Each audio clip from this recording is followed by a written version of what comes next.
How you doing? My name is George, and welcome to the Northeast RC Racer podcast. I'm here with my normal co-host as well as guest, Toby Hansen from 46 RC Media. What's up?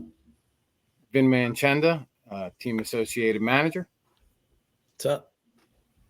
And our guest for the evening, Drew Stinger from Nitro Pro. Hey, how you guys doing? Awesome, man. Thank you so much for coming out to the podcast. I know Vinny had reached out to you, and we really appreciate you accepting the invitation. So right on. Yeah, absolutely, man. A pleasure to be here, and I'm happy to be on your show. Thank you. Cool, very cool. Your products are known throughout the A scale world, and I'm actually a customer, and it's great to have you on, especially for that aspect. I like the products, and we'll get into that later for sure. Awesome. Well, I appreciate that. Normally, we get on with the show a little bit, and I want to say thank you, number one, to our last guest, which is Jared Barden, team manager for Tekin here in the Northeast.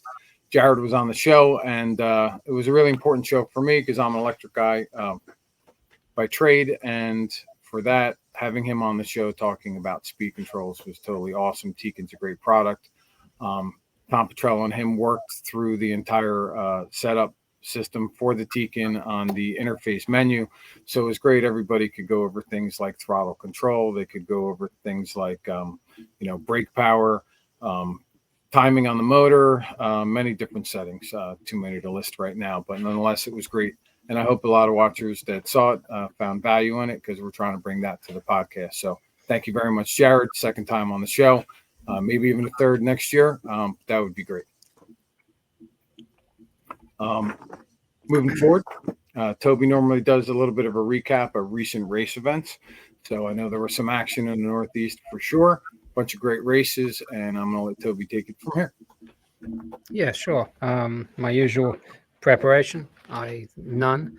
Let's talk about the ProTech race at LCRC. Very well attended event. I think we had that's not right. I'm looking at the wrong event. That was the Dream Race. So 304 entries, which is I think a record. I mean, the ProTech Cup, I think this is in its third year.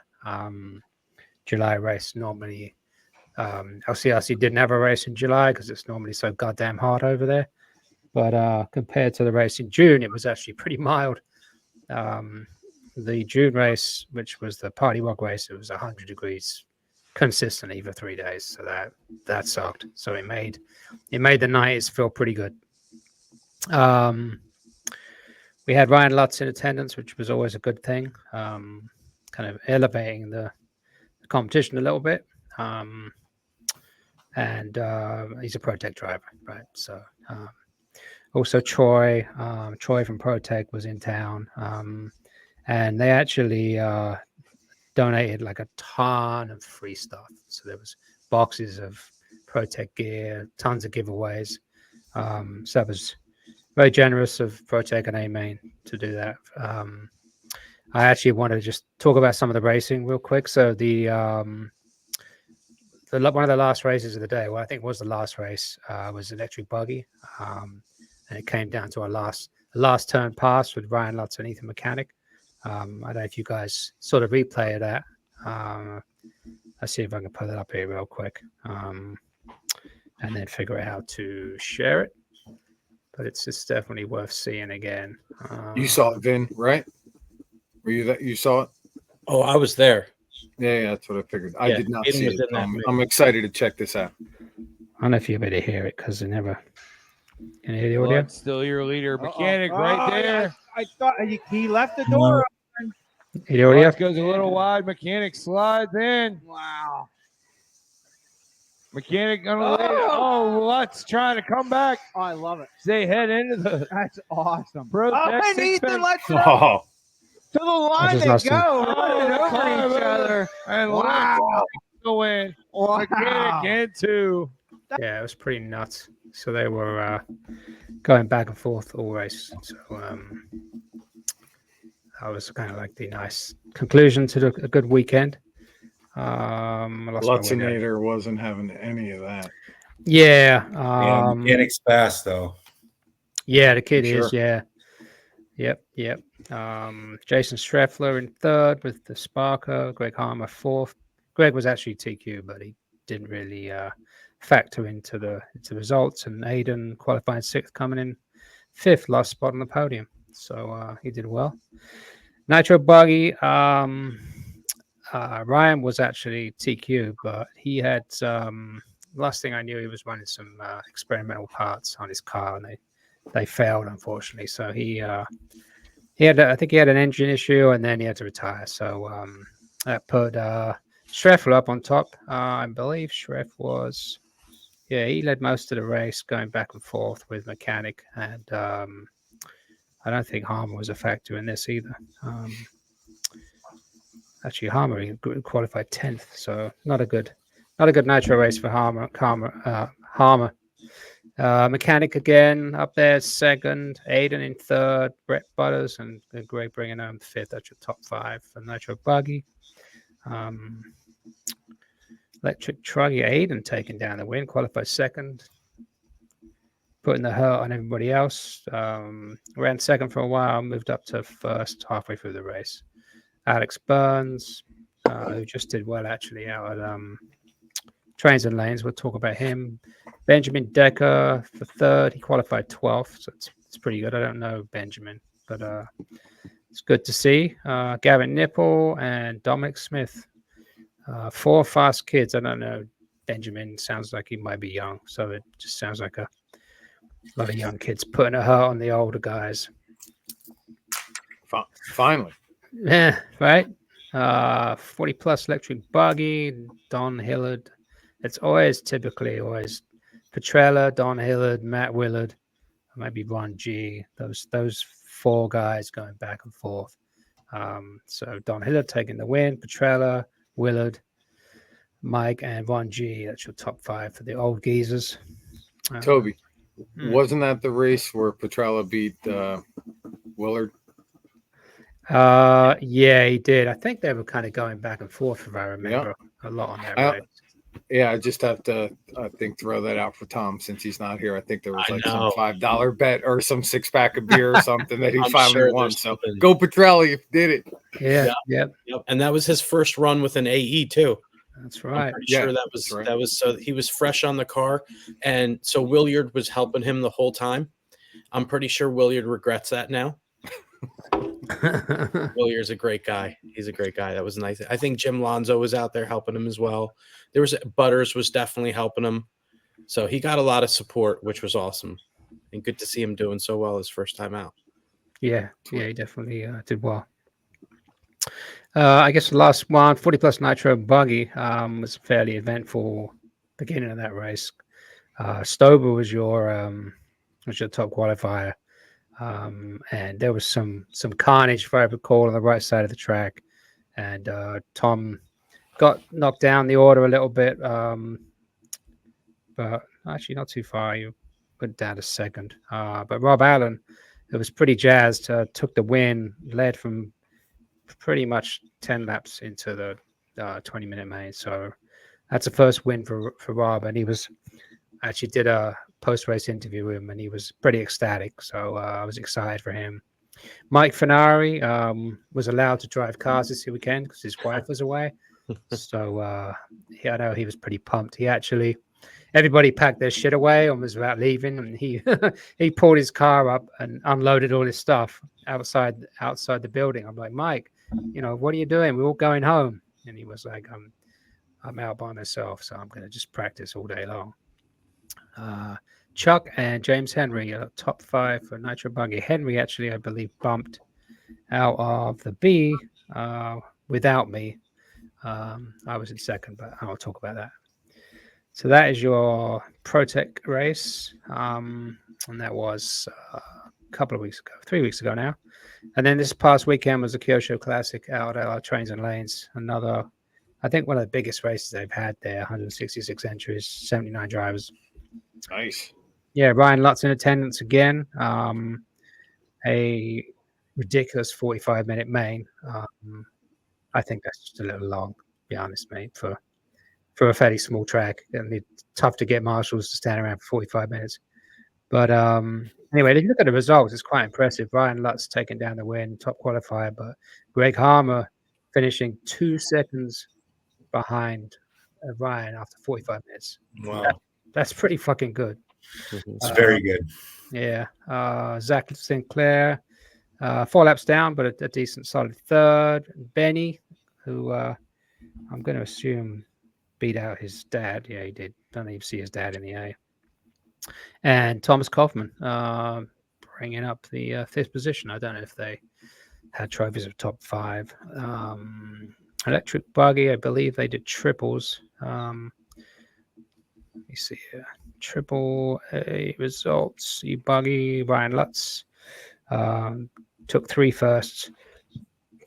Harmer taking 3 seconds. So it was a Lutz, Greg Harmer show. Another Benny for 3rd. Zach Sinclair and Thomas. So same suspects for Electric Buggy. Truggy, Alex Burns. Yeah, so Burns and Gavin Nipple, two LCRC guys. Great to see them. Mugen guys coming over to trains and putting some good numbers in there for Mugen. Brian Bush, James Henry, Benny again. That's your Truggy racing. I guess just a touch on the old guys race. 40 plus Electric Buggy. They did trips as well. Ophir, there you go. Ophir got some. That's the only race that Ophir doesn't get beat by his dad. Ophir, Brian Bush, Jake Ebby, Adam Gregory, Tony E. A lot of good, well-known names from the in the area. And then I guess 40 plus old guy Nitro, which I can't find. There it is. Paul Rutledge. Oh, I haven't seen Paul run for a while. Ophir, 2nd, Tim Powers, Carlos Cruz, and Tony E. That's your old guy race. So that's Trains and Lanes this past weekend. So those are the 2 races. I guess significant races in the region. And then if Tom was here, he'd talk about rhythm. But real quick shout out to the Trains crew for getting that race together because they had a lot of rain. Aiden was originally supposed to go to that race, and I know both Aiden and Dylan were helping the crew. They're on the crew, obviously, and we were helping out. And then all the rain came, and Aiden ended up going to his, with his cousin, going on a little vacation with his cousins. But these guys really put in the effort to make that race happen. So just a quick little shout out to those guys. Big Kyosha turnout from the pictures I saw as well.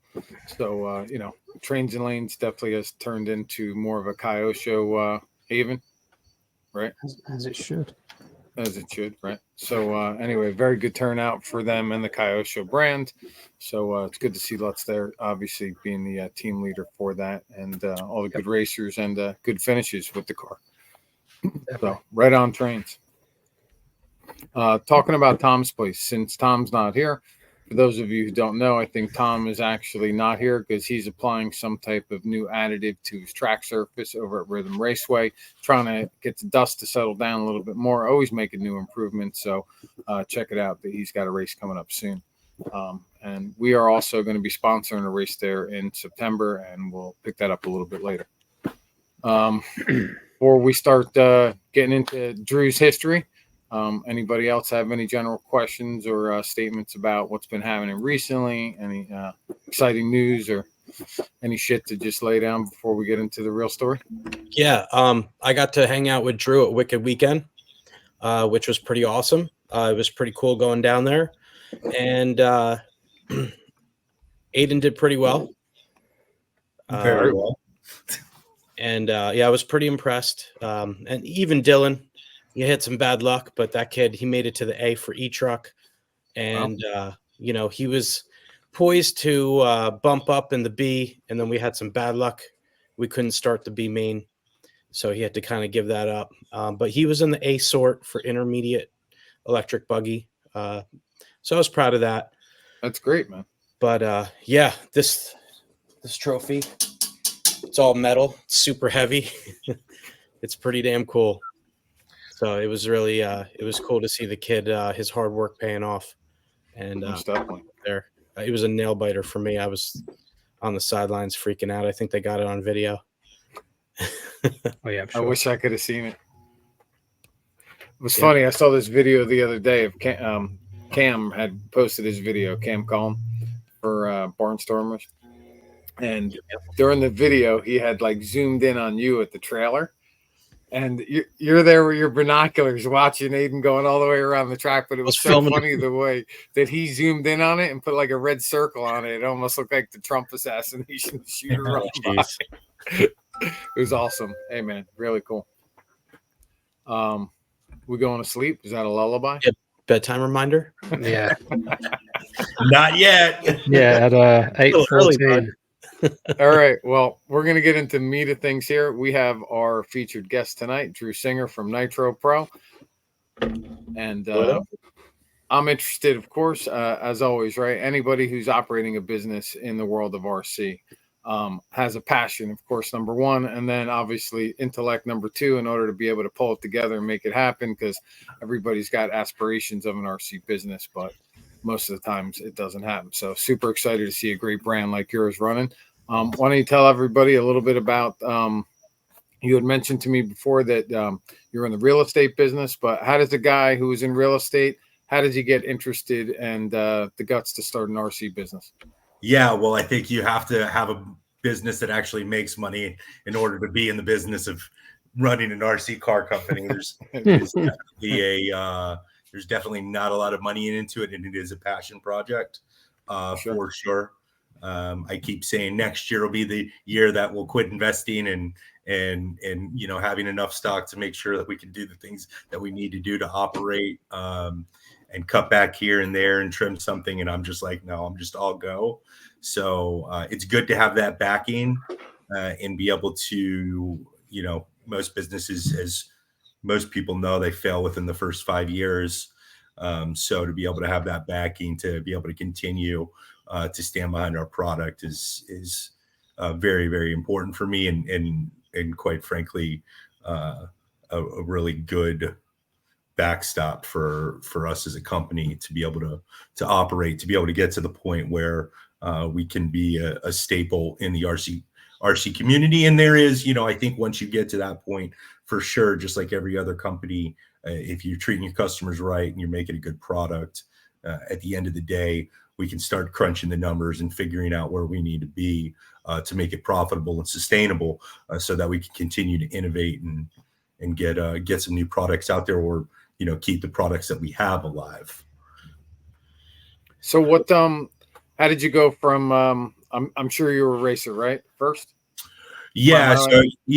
So I was a racer first. I initially started RC when I was about 8 years old.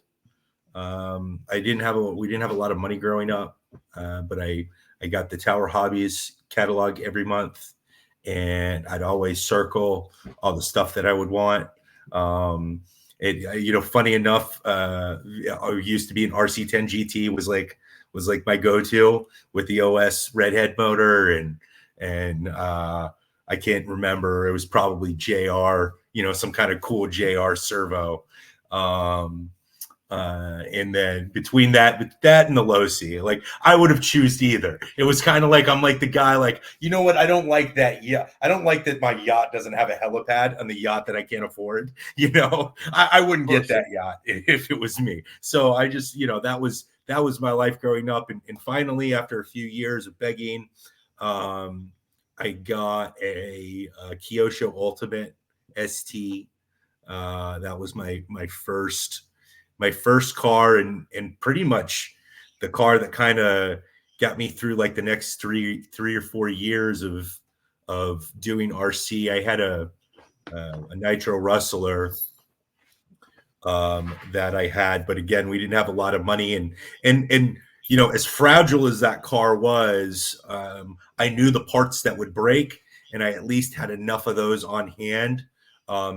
Once a month I could save up and, you know, get the arm that always broke and the C-hub that always broke, and I could at least make it through a race as long as my battery would last. My battery never lasted a full race. I actually did pretty good usually on my races, you know, and then we'd get about 2 to 3 minutes in it, my battery would just fall on its face. I'd be, you know, in contention for something, but I couldn't afford good batteries. And so I always just enjoyed it. When I moved from Texas to here, Phil Hurd Raceway, which is the raceway that I run down here now, was kind of the first place that I went. It was the first friends I made, you know, locally, because I was interested in RC. I came here at 11. I didn't know anybody. My mom had gotten remarried. And so going to the RC car track was kind of like my thing. It was my social, you know, my social event where I got to meet people.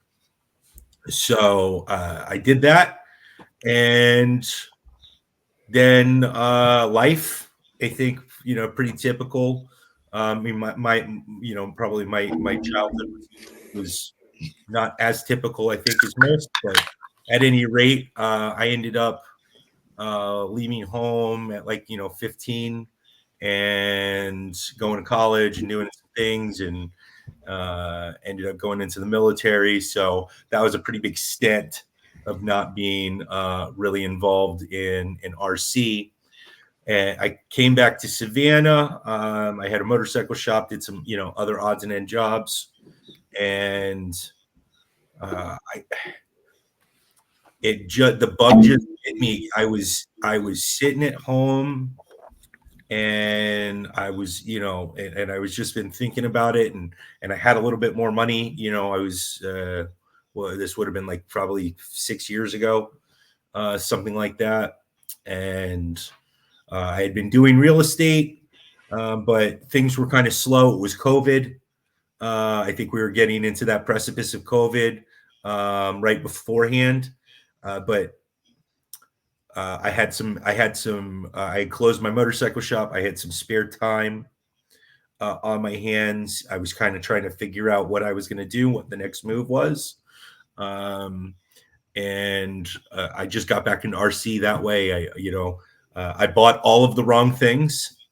I bought like a 2-wheel drive short course, low C short course, and then I bought a 2-wheel drive 10 scale buggy. Even though our track probably does have the biggest 10 scale crowd, I didn't know what I was doing, so I bought those cars.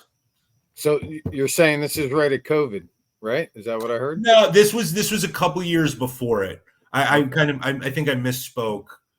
Because this was 6 years ago, so it was right before COVID, but it led into it, and so COVID kind of like then it really gave me the freedom. Like we didn't have anything to do, so I was at the track every day, and I got asked to start running the track because the people there didn't want to run it anymore. There was a lot of, you know, I think if you guys have ever been a member of a members driven track or a non-for-profit track, there's a lot of chiefs and not a lot of Indians, and so it was kind of at ends with anybody wanting to run it because they didn't want to deal with all the animosity that had happened and built over these years. This track's been in operation since '87, so there's a lot of people that have been there their entire lives and have very, very passionate,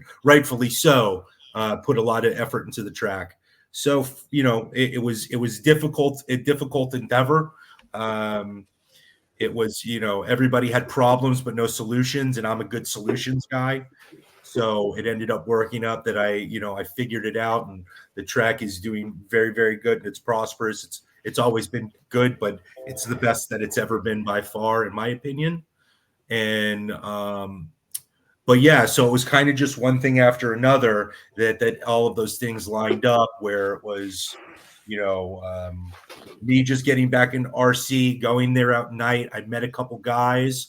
We would meet up probably 3 or 4 times a week and do some night racing and hang out, and Nice. and then just like everybody else, then you're on to the next thing. Then you're on buying a 4-wheel drive 10 scale, and then you're getting an 8 scale, and then you're getting a truggy, and you're buying all these parts, and then you're buying a a freaking trailer, and so I think I followed a pretty normal progression of everybody. The only difference is for me, I always try to monetize my hobby because I hate myself. So, I'm very self-deprecating. So, and I like the business aspect of it. I always like to be a value adder and find where I can make a change or make a difference. And so that was pretty much, the gist of me getting back into the hobby. Just kind of not much to do at the time, and I've always loved it. And I could finally afford the cars that I couldn't afford as a kid, and I have them now, even though I don't run them. If I see a triple X NT with an OS redhead, you might as well just message me and send it to me because I'm gonna buy it. Cool. So I have, I've probably got 4 or 5 of them, and I've got the triple X 2-wheel drive that I couldn't get when I was a kid. So I've got like all the cars that I wanted that I couldn't have as a kid sitting on my shelf. I do actually run my my triple X 2-wheel drive every once in a while. You got to get a display like Toby's for all your rides. I do. Yeah, they're sitting in the garage. Patrick has done a very, very nice job of displaying them in the garage. And once we get the office set up, we will definitely have a more what you guys got going on, minus the trophies. I do have a few trophies from when I was actually competitive. But I don't have any. I've got like 5. Yeah. But not nowhere near as many as Vin over there. Disclaimer: this is all Aiden. Yeah. My pits over there. I've like 2. Maybe 2. No, one was for qualifiers. Yeah, TQ. There's a couple. Hey, no bullshit though. Vin can wheel a car. Listen, I don't doubt it. Oh yeah. Most motocross guys are very, very good at it, especially people who understand the concept of apexes and where to turn in and where to apply power. You're really just you're only limited to your eye-hand coordination at that point. Yeah, which is going down fast for me. Anyway. All right, so we're here. You're back in the hobby. You're starting to aggregate, fun rides. You took over a track. You made it profitable. Things are going really good. Take us into how that leads to Nitro Pro. So Nitro Pro really started. There was a guy at our track. I got into Nitro. We were buying fuel was really expensive. There wasn't anywhere local we could get it. If everyone's ordering offline. And this is kind of probably 6 years ago. So to me, it seems like a lot of that dynamic has changed with the race time events being as big as they are, and the retailers going there. And I think kind of doing what we do where, hey, we're dropping off orders for certain people at a big event. And so it seems like that's kind of taken off where people are a little bit more interconnected in the race scene. And it seems to me like that's happened pretty recently. It could be before, and maybe I was just on the outskirts of it because I wasn't super involved, but it seems like it seems like now it's more of a norm. But anyways, we couldn't get fuel at any kind of reasonable price. So I was ordering Flashpoint, and then a couple of our guys had Mugen sponsorships, so we could get in with them on their orders. That kind of dried up, and I was looking for a new fuel supplier. And a buddy of mine that was helping me, with my Nitro program was like, hey, there's this guy who just bought Nitro Pro down in Florida. You should talk to him. And so Dean Lloyd bought from the original owners of Nitro Pro. Nitro Pro's been around as a fuel company for quite a few years. And then I think if I get the story correct, I might be completely wrong. One of the guys ended up going to VP to work and shut down Nitro Pro. Dean ended up buying Nitro Pro. And so I got with him. He was mixing it himself, ordering the products. He had all of the pumps in the facility to do it in. And so I just started hawking Nitro Pro fuel. And is really, really good. And so, like I said, with everything else, I kind of, at that point, I had also, I had more money, but I didn't have a lot. And so I would buy people's lots when they were changing over from brands, or I'd go on eBay or local people, and I'd buy a kit, and I'd take, like, hey, I want that ProTech servo, and I'd take that ProTech servo and I'd sell the rest of it for a profit, or I'd break even, but I'd have that product that I wanted, that I didn't want to pay $150 for. So I had been doing that and selling, and selling stuff secondhand to be able to pay for the hobby and get the cars that I wanted, and kind of support myself in the hobby, because this was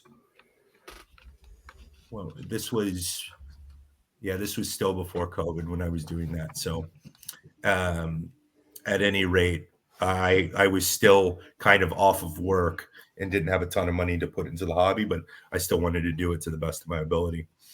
So that kind of materialized into me selling the fuel, starting to put it online and sell it. We did okay. I was moving some product. People were at the track; they were buying it. So again, it was helping supplement some of my income. And you didn't have to pay $60 for a gallon. You could come get one for $40 from me. So I think it ended up working out for everyone. Then I had been running ProTech for, I love the ProTech servo. The 170 servo was kind of my go-to servo. And I had started putting them in all my cars. If I was building something new, I would try to get a new one. I would sell my old ones. It would cover enough of the cost for me to warrant to get a new one. And then there was, I was at a race. I think I was at Badlands in Myrtle Beach, and for Fall Brawl. I'm pretty sure it was Fall Brawl one year. And I had a brand new one that had broken round one. I put it in. And so I went and quickly bought another one, swapped it out, and called ProTech or A-Main, sent it in, said, hey, listen, guys, I've got your stuff and all of my product. I have broken a servo before. I've never sent one in. This is a brand new servo. I need, I'd like you to take care of it. And I got a message 3 months later, it'll be $80 to fix it. And I was like, guys, that just doesn't make sense. I've spent a lot of money putting this product in my car, and I really think that as a company you should take care of it. And because $80 and the $10 to ship it there, and the 3 months I waited, and the $10 to ship it back, it's like for $50 more I could have bought a new one. Of course. So that was my experience, and then I was like, you know what, I think I can do this better. And then we started getting into other products, which I think our servos have been, our fuel is the best on the market for sure. Now, we offer the best servo on the market. So before you start going down the road of servos, because between servos, other accessory products you have, right? I, for one, would like to know, some more information about Nitro Fuel. So absolutely. You meet this guy, right? He's mixing fuels in the factory, right? He's putting out a product. You're getting some of that product for him. So are you working with him, and you guys have this company together with the fuels, or have you've taken all that on yourself? I'm a distributor at this point. Gotcha. Okay. So I'm driving down to Florida probably every few weeks, meeting him, getting fuel, and then bringing it back to Savannah, putting it on eBay and on a. I don't think at that point I had an online store, so it was mostly I've created a Nitro Pro eBay store at that point, and so I was selling pints, half gallons, and gallons through that. We'd sell a couple gallons a week, nothing crazy. And then going to events. I traveled to an event. I had bought a trailer at that point, and there was a Kyosho driver that I had bought a lot of stuff from, and he was selling his trailer. They were factory drivers. It was him and his brother. He had a bunch of stuff, so I bought that trailer and made it kind of my first like mobile hobby shop. Nice. And so we would do, and that was kind of the first iteration of having a trailer, having the fuel on it, bringing it to events, and that was really kind of how we started. But Dean was making it all in-house down in Florida. So the sick graphics, is that what you put on your trailer right away, or is the trailer that I saw on your your Facebook? No page, graphics on the trailer. Gotcha, no graphics. Yeah, that was a complete. That was 3 trailers ago. That I'm always constantly trying to change into and evolve and figure out what works best. And now that I have the Snap-on truck, there's really no going back from that.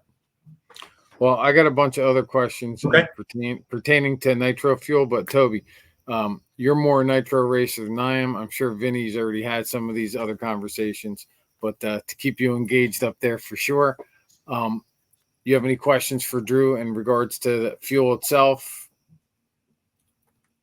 percentage of fuel, why you like to run it, so on and so forth? Just trying to see if you want to bring anything in before we go like half hour and Toby doesn't. Hey. Trying to make sure he's staying alive. Listen, I will run away and keep talking. So you could definitely reel me in. Hero me in. My job is I got a bunch of questions, right? But I kind of got to steer and I got to keep everybody on track. For sure. Vinny's got a big segment. Toby has one in the beginning and one in the end. Yeah. But I know Toby's a nitro guy, and he's definitely dealing with engines all the time. So I figure he may have a couple questions about nitro fuel before I get into my balance of them. Before we get into servos or whatever else. Next. Yeah, for sure. Yeah, I don't know. I haven't got a ton of questions. You have some fuel that you do with Ryan Lutz or somebody else, like a blended special version with Jared Tebow. Yes. Oh, that's right. It's Tebow. Yeah. Okay. What's specific about his fuel? How does it vary from kind of like the vanilla product you sell? Well, what we've done with in the past, and any pro driver that has tested our fuel, and there has been several. Most of them have their own fuel their own fuel blends through other companies, and obviously everybody likes to try to change they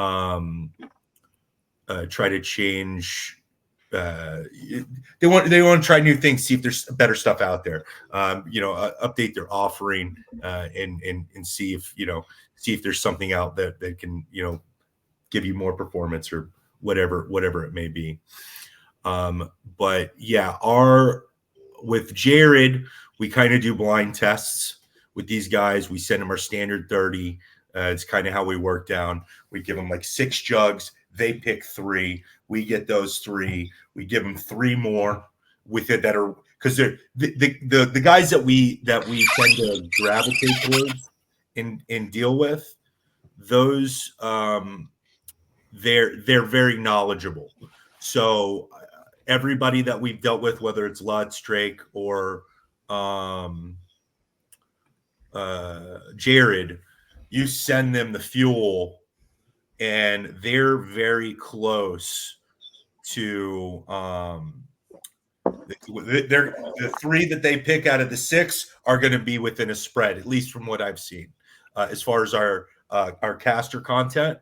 And that's really we do the methanol seems to be that everybody's always chose our 30%, our standard 30% blend, in a blind test, for every pro that has tried it, that's been their go-to. So we haven't really ever changed it. Jared was the only one that wanted a change to it. And it is a very, very minute change. It's a couple grams. It's actually a couple grams of castor and a little bit play on the methanol.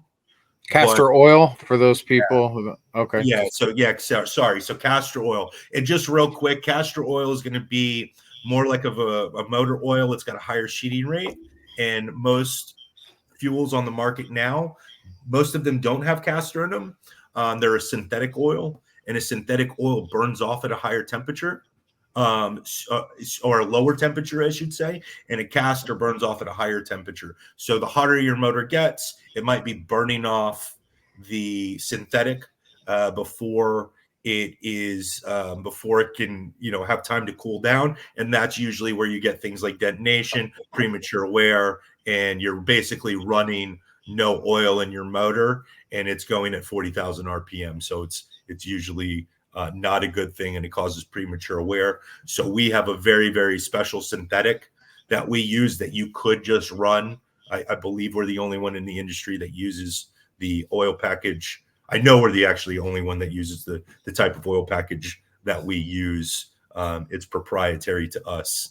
And so anyways, that being said, we still like to have a little bit of castor. Jared kind of tweaked that amount of castor to clean up the mid-range. He's super, super specific and put a ton of time and hours into testing the fuel. And then we actually went back after that and did the calculations. And most people's 30% isn't a true 30%. It'll be because most cars can't really run on 30%. They don't have the head spacing for it. You'd have to you definitely need more chamber, definitely more head clearance to run like a true 30%. It'd be too hot. You'd be getting detonation. The motor wouldn't run correct. Most 30% is going to be in that high 20s to 25. We've even seen 30% that are in the low 20s. Let me just interrupt you 1 second, only just so we can take it to the basis for people that might not know, right? And for myself, it's just good knowledge. Can you just indicate what are the components of a nitro fuel that guys are using for A-scale? Yeah, like so you're talking additive castor. Can you just talk about the components? Like what makes the nitro fuel? It's pretty simple. It's usually 3 to 4 components. It's going to be a nitromethane, it's going to be methanol, and then it is going to be some sort of oil package. Very cool. So, yeah, those are the 3 things. Again, the castor synthetic. So you can think synthetics in cars. When your car starts getting to 200 degrees, it's overheating. You're in the red. It's not much different. You start burning that oil off, and your engine gets even hotter, and you get premature wear. These are basically little diesel motors that run off of jet fuel. If you want to be, really specific about it, it's a glow motor. So it's literally just a diesel motor. So just like in diesel, you've got oil additives in the diesel, and that's what lubricates it on the top end. And since we don't have an oil pan or any kind of real oil that can go underneath with the way that these motors are designed, you have to, it's all the oil is in the fuel. Right. And what is the percentage based on? 20% or 30%? So the percentage is based off of how much nitromethane is in the mix and what that percentage of the nitromethane is of the overall gallon. So the majority of the fuel is going to be nitromethane. I mean, not nitromethane, but methanol. It's going to be alcohol. So really on the component side of it, those 2 components, they don't vary too much between manufacturer to manufacturer. Most places get their nitromethane, the 2 major components, the nitromethane and the methanol, from the same manufacturer. There are some companies that don't get there's different grades, just like there's different grades of fuel. We try to use the purest grade of alcohol and the purest grade of nitromethane. There's usually a 95% to a 99% somewhere in there percentage of pure nitromethane. And same thing with, methanol. Obviously the more pure you can get the fuel, the cleaner it's going to burn. And you'll see that in your motors as well, where if you've seen a motor that's got a bunch of gunk and stuff in it, you're burning off sediment that's in the fuel. And so if you take one of our motors apart that has been running, our fuel for however many gallons you want to run it for, you'll see really how clean that fuel burns. And kind of the difference between us and the competition. Clean fuel, clean motor, right? That's the point. Clean fuel, clean motor, but you also want to have a good film rate on there, so you'll see some kind of brown tinge to it, and you should see a good burn pattern on the top of your piston. It's a lot of people. I feel like. Listen, I'm no pro and I'm never going to be one. But there's a lot of people out there that have a lot of different ways of looking at things. And I think people get over inundated with a lot of information that's kind of counterintuitive. I think, if your motor's busting up at the top end, it probably needs an adjustment in the high speed needle. If it's busting down at the low end, you're getting too much, it's your bottom, middle, and top. And so, you tune that out by practice and getting out there and seeing like, hey, if I've got too much power, it's running hot. But they're pretty simple motors and they're pretty simple to work with. You pull your head off, if you're seeing a bunch of tar and stuff towards your exhaust port, you need to change your compression ratio. Same thing if it's going for your intake. So there's a lot of really just simple stuff out there that you can do to make your motor run optimally. I feel like no matter what head clearance that people are running in their motors, it definitely does make a difference for people who are trying to get their motor to run as smooth and efficient as possible. That with our motor, with our fuel and every motor, it runs pretty darn center on the firing rate and the burn pattern that you're going to see on the top of your pistons. Hey Drew, it's Tom Petrella. So sorry I'm late. I apologize for not being here when you first came on. I was excited to hear you. Yeah, no worries, Tom. But really, really cool stuff so far. Just on back to your point right there about looking at the burn pattern. So I assume, which way do you want to go if you see it more towards, say, the intake side? Does that mean you need more head clearance or less head clearance? Because I'm assuming that's essentially affecting timing of the motor, correct? So it's really simple. If you think about it as an arc, your intake, your explosion, your exhaust. If you're on your intake side, your head wants to go up. You want more compression, right? Because you're detonating too soon. And if you're on your exhaust side, you're detonating too late. And so you want it in the center, and you'll see just a nice little ring, a black ring on the top of your piston, and that's a pretty good indicator that your motor's running on time. That's great info, man. Thank you very much, man. A lot of guys are going to find value on that. Yeah, for sure. Especially if you're having some overheating issues or power issues, that could be a big thing. I send all my motors to AMR. I've heard good things about EB Mods and some of these guys that you deal with. But Aaron's been my guy. He can, I could call him right now and ask him what he did to the first motor that he ever did for me, 5 years ago. And he'll either know it off the top of his head or he'll have it in his pamphlet. And so he's, been a wealth of information for me and kind of helping me with being able to read, look at the plugs and see what they're doing, look at the motor and see what it's doing. And we've had motors that I've sent him straight out the box that have their head clearances jacked up by a lot. They've had an extra shim in there or it's too short. So it's always a good thing to get if you're really serious about, and I say this not to be, not to make people worry, but it has happened to me. I've seen it more often than I haven't. Will the motors run? Yeah, but they're never going to run good. So, getting a head depth, head clearance gauge, so you know where that's at, taking the top of your motor apart and looking at it, is always a good thing after, a half gallon or a gallon. Make sure you're within tolerances and spec, and the motor will tell you a lot, and it's going to last a lot longer. Any guys who are, burning through motors pretty regularly, you might want to check your head clearances and things like that to make sure that everything's within spec, or you might be running too hot of a fuel. You might need to go down to a 25% fuel, or a 20% with less oil, if you can't adjust it out. Vinny, you got anything to ask Drew in regards to nitro fuel? Yeah, I want to actually start off just making some comments. Fortunately, Will and Drew have made me the Northeast team manager for Nitro Pro, and I've been able to work with a lot of racers, and they've been using the products and giving me their feedback, and pretty much unanimously, everyone's feedback is that the fuel is forgiving. That basically,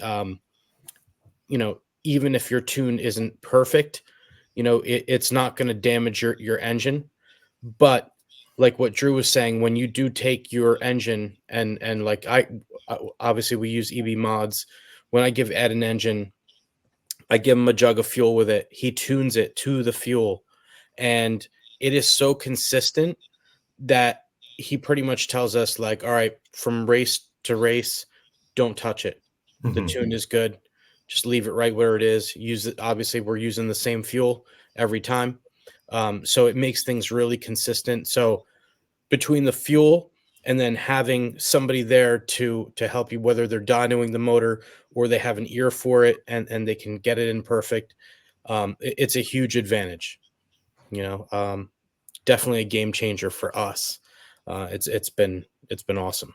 Yeah, to caveat off of that, that's a big thing for me, and a big problem that I have with some of the other fuel companies that are running these really hot fuels, that the customer, the end user, thinks that they need it to be competitive, and all they're doing is burning up motors. And if you're running a fuel with a low oil content, you can toast your motor in a run. And there's, and it's not really adding anything to the average driver. And we've proven that it's not adding anything at the top echelon, because there's not a stage that we haven't been on, and there's not a stage that we haven't been competitive on, in the United States. If we haven't won the race, our guys have been right there, and fuel was not the factor on whether they won or not. So it's very nice for us that the pro drivers can pour the stuff out of their jug, because a lot of them can't, into another person's car and run the same stuff. So I think that's paramount. And then also to have Jared now with JTP going to all the events. If you're running our product and you feel like you want to run our product, you can go up to Jared. He will hand you a gallon of fuel, and he will tune your motor for you. And you don't have to touch it. I don't, it's very, very rare that I touch the needles on my motors. I think the past 3 races I've been to at varying temperatures, I don't know that I've touched the needles. That's good to know. Yeah, especially when you have those guys are turning back and forth all the time, right? Yeah. Yeah, there's usually something else wrong if you're having to adjust it all the time. You can clean it up, but your window in my experience, if your motor's set up properly, and you don't have another issue, whether it be a front bearing leak or something kind of crazy going on, within an hour, either way, you're going to be pretty darn close. And again, obviously, if there's a drastic temperature change, that can have some effect on it. I usually just leave them unless it leans out, and then I kind of give it a little bit more on the top end. But pretty much all over, I leave them pretty close to whatever Aaron sends them to me as. Sweet. Well, we got Tom Petrella coming in and out like a alien spaceship. I think he's at Trains and Lanes. I hear that train in the background. Tommy, actually, I'm sorry, that's my house. Tom, if you're there and you got a question, feel free to chime in. We're gonna start asking Drew about some of his other products. All right. So, Drew, let's get into some of the other products, right? You started going down the road of servos, right? Yeah. So you were big on ProTech. You ran them all the time. You were looking for a warranty from ProTech. They told you, we don't care how much you spend, buy a new one. Yeah. And you're a little fed up with that. So I think that's kind of where you left off. Yeah. So, and I've had that experience with several other companies. And really, I'm really customer service based. With my family's company, where we were, we did lighting for homes. It's our motto has always been, what does our customer deserve? They're spending your money, so their money with you. What do they deserve? What kind of experience they deserve to have? And that's kind of been my mantra in everything I do in life, whether it's building a house or this RC, doing this RC cars, motorcycles, whatever I've done. It's always been, what does my customer deserve? And my customers always deserve to be happy and to have the best that I can provide. And if they're unhappy, then they should get their money back. And we can leave it. We're not going to be able to make everybody happy. And if I can't make you happy, I don't want you to feel bad about me not being able to make you happy. We might not be a good fit. Fortunately for us, I think we've created a product that kind of transcends that.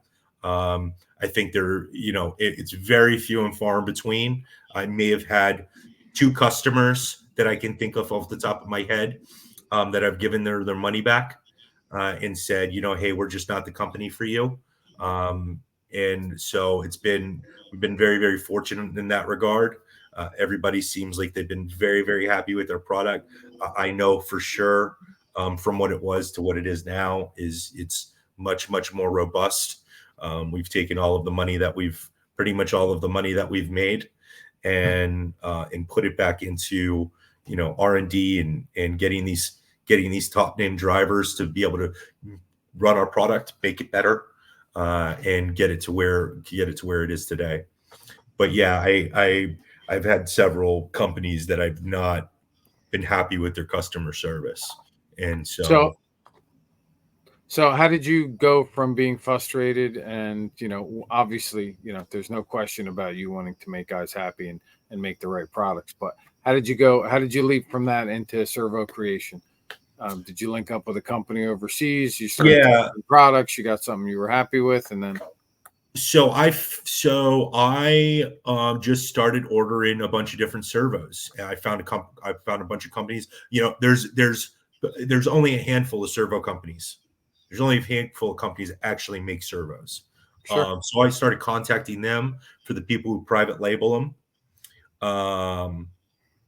Whether it is the company that ProTech, that makes the ProTech servo, because it's not the only servo that they make. So I contacted everybody. I tested everything. I found the best base product that I could find. And we started private labeling them through that company. And we basically took their product, all of the failures that we had, and we started making design changes with the company. And so what ended up happening is we got to a point with this company where they said, it's not cost prohibitive to do the things that you want to do, to make the changes that you want to make the servo more robust, because we took it from probably a 10% fail rate, 8 to 10%. Every 100 we'd sell, we'd get 10 failures, which it's not bad. And that included customer error or whatever it was. I didn't differentiate. That's one thing about me. I don't differentiate between whether the customer does something or whether it's our fault. I feel like a breakage is a breakage.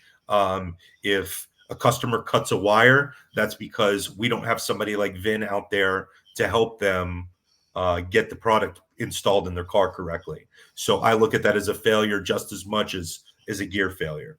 You know, we can obviously, when we're talking to the factory, we're not going to be sending the factory back a servo that's got a cut wire. There's nothing the factory can do to make that better. That's something that we have to do internally as a customer for our customer support. But we do look at, hey, this is we've got this gear that is wearing prematurely, or we've got these pins that are breaking, or whatever it is that's failing. We can manage that. And so what we've done is we took it to the factory level as high as they would allow us to go. And then we just said, all right, they're like, you're going to have to order 500 of these things at a time, both, you know, to be able to get your own custom servo. And that's really the big difference between us and other companies that use the same manufacturers that we use, is that they're buying their base product with the deficiencies, which is still a phenomenal product. It's just not going to be as robust as ours. Servos are excellent, man. As I mentioned to you before, I use your products, batteries as well as servo, and I've been running the servo that's in there for over a year, and Awesome. no problem whatsoever. Very dependable, and sometimes I'm not so smooth. So, true testament to the servo and the saver. Yeah, we try. You know, that was the goal when Jared came on board. I think, you know, it was maybe 3 years ago or 4 years ago. When we first got him, he was our first big name. He was #1 in the world at the time. He was looking for a change from KO Propo, and yeah, that's the CT3. And you know, Jared, he is very, very meticulous in everything that he does. His product knowledge is second to none. And you know, he was definitely inaugural in helping us get somebody who had the demand that we needed to know from the top drivers in the world, what their expectations are. Because I know, dealing, you know, in our dealing when we were starting off, most of these servo companies are telling, at least from the feedback that I've gotten from their team drivers, was change your servos out, you know, every quarter or every 6 months. Jared didn't want that. He wanted a servo that would last a year at a pro level, driving every weekend, putting hours and hours on it with a minimal, with a certain amount of lash that was allowed in the servo, you know, in our servo horn, in those gears. So basically, for everybody else, the slop that is in your servo, that was something that we could not have for him to feel good about putting his name on our product. And we did a lot of R&D. I had stuff made here in the States to the tunes of tens of thousands of dollars to just come up with whatever the fix was that we needed to be able to make these things last that long with the minimal amount of lash, and we've created it. So, you know, I think now we're kind of at this holding point. I think we're going to come out with something cool here, hopefully in the future, that will kind of just be the end all be all. And, you know, even if it's more so than what we have now, but they only need to be so fast. They only need to be so strong. And the reliability now with the CT3 and the Pro 2 level of servos that we've come out with, I think I'm probably wrong on this, but it's going to be close. We're probably we're now almost 2 years into our first production run of the Pro 2, our Pro 2 change. A lot of people don't even know that they're running the Pro 2. If they bought them a year and a half ago, they were still under the original name of the Pro. We just put them out there and made a running change. And we extended the warranty as well to everybody who had the Pro. So if they bought it, they weren't like, oh shoot, this new servo came out. Now I don't get this extended warranty. Sure. So we warranted everything moving forward, through that. And we did a running change to make sure that, hey, we've completely eliminated this issue. We identified what it was. It was a bad electronics potentiometer that we were having issues with, and so we made that running change. And yeah, I think since then we've probably sold in excess of 6,000 servos, if I had to guess off the top of my head. And we have maybe 30 returns, whether it's a customer issue, whether it's and most of those are customer issues. I'm not saying most of them.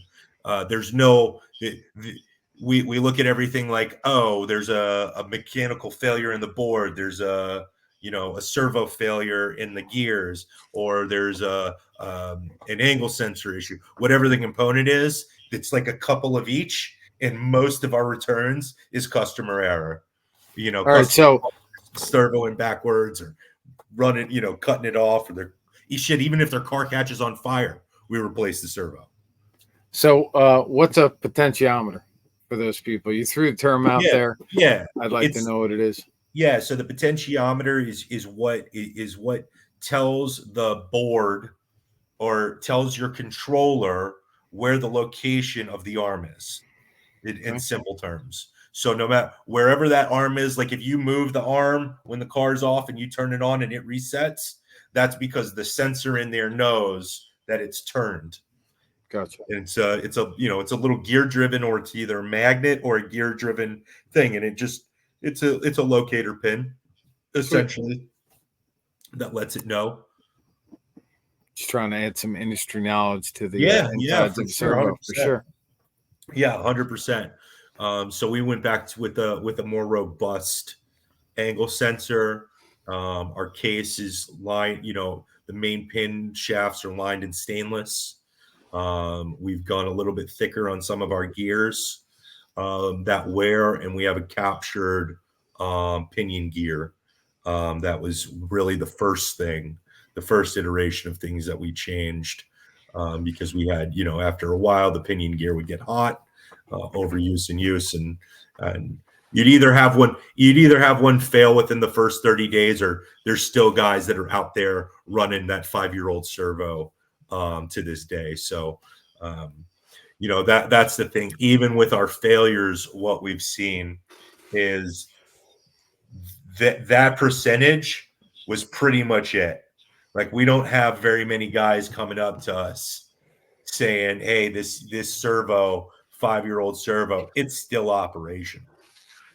They're still out there. So we probably have at this point, 20,000 servos out on the market.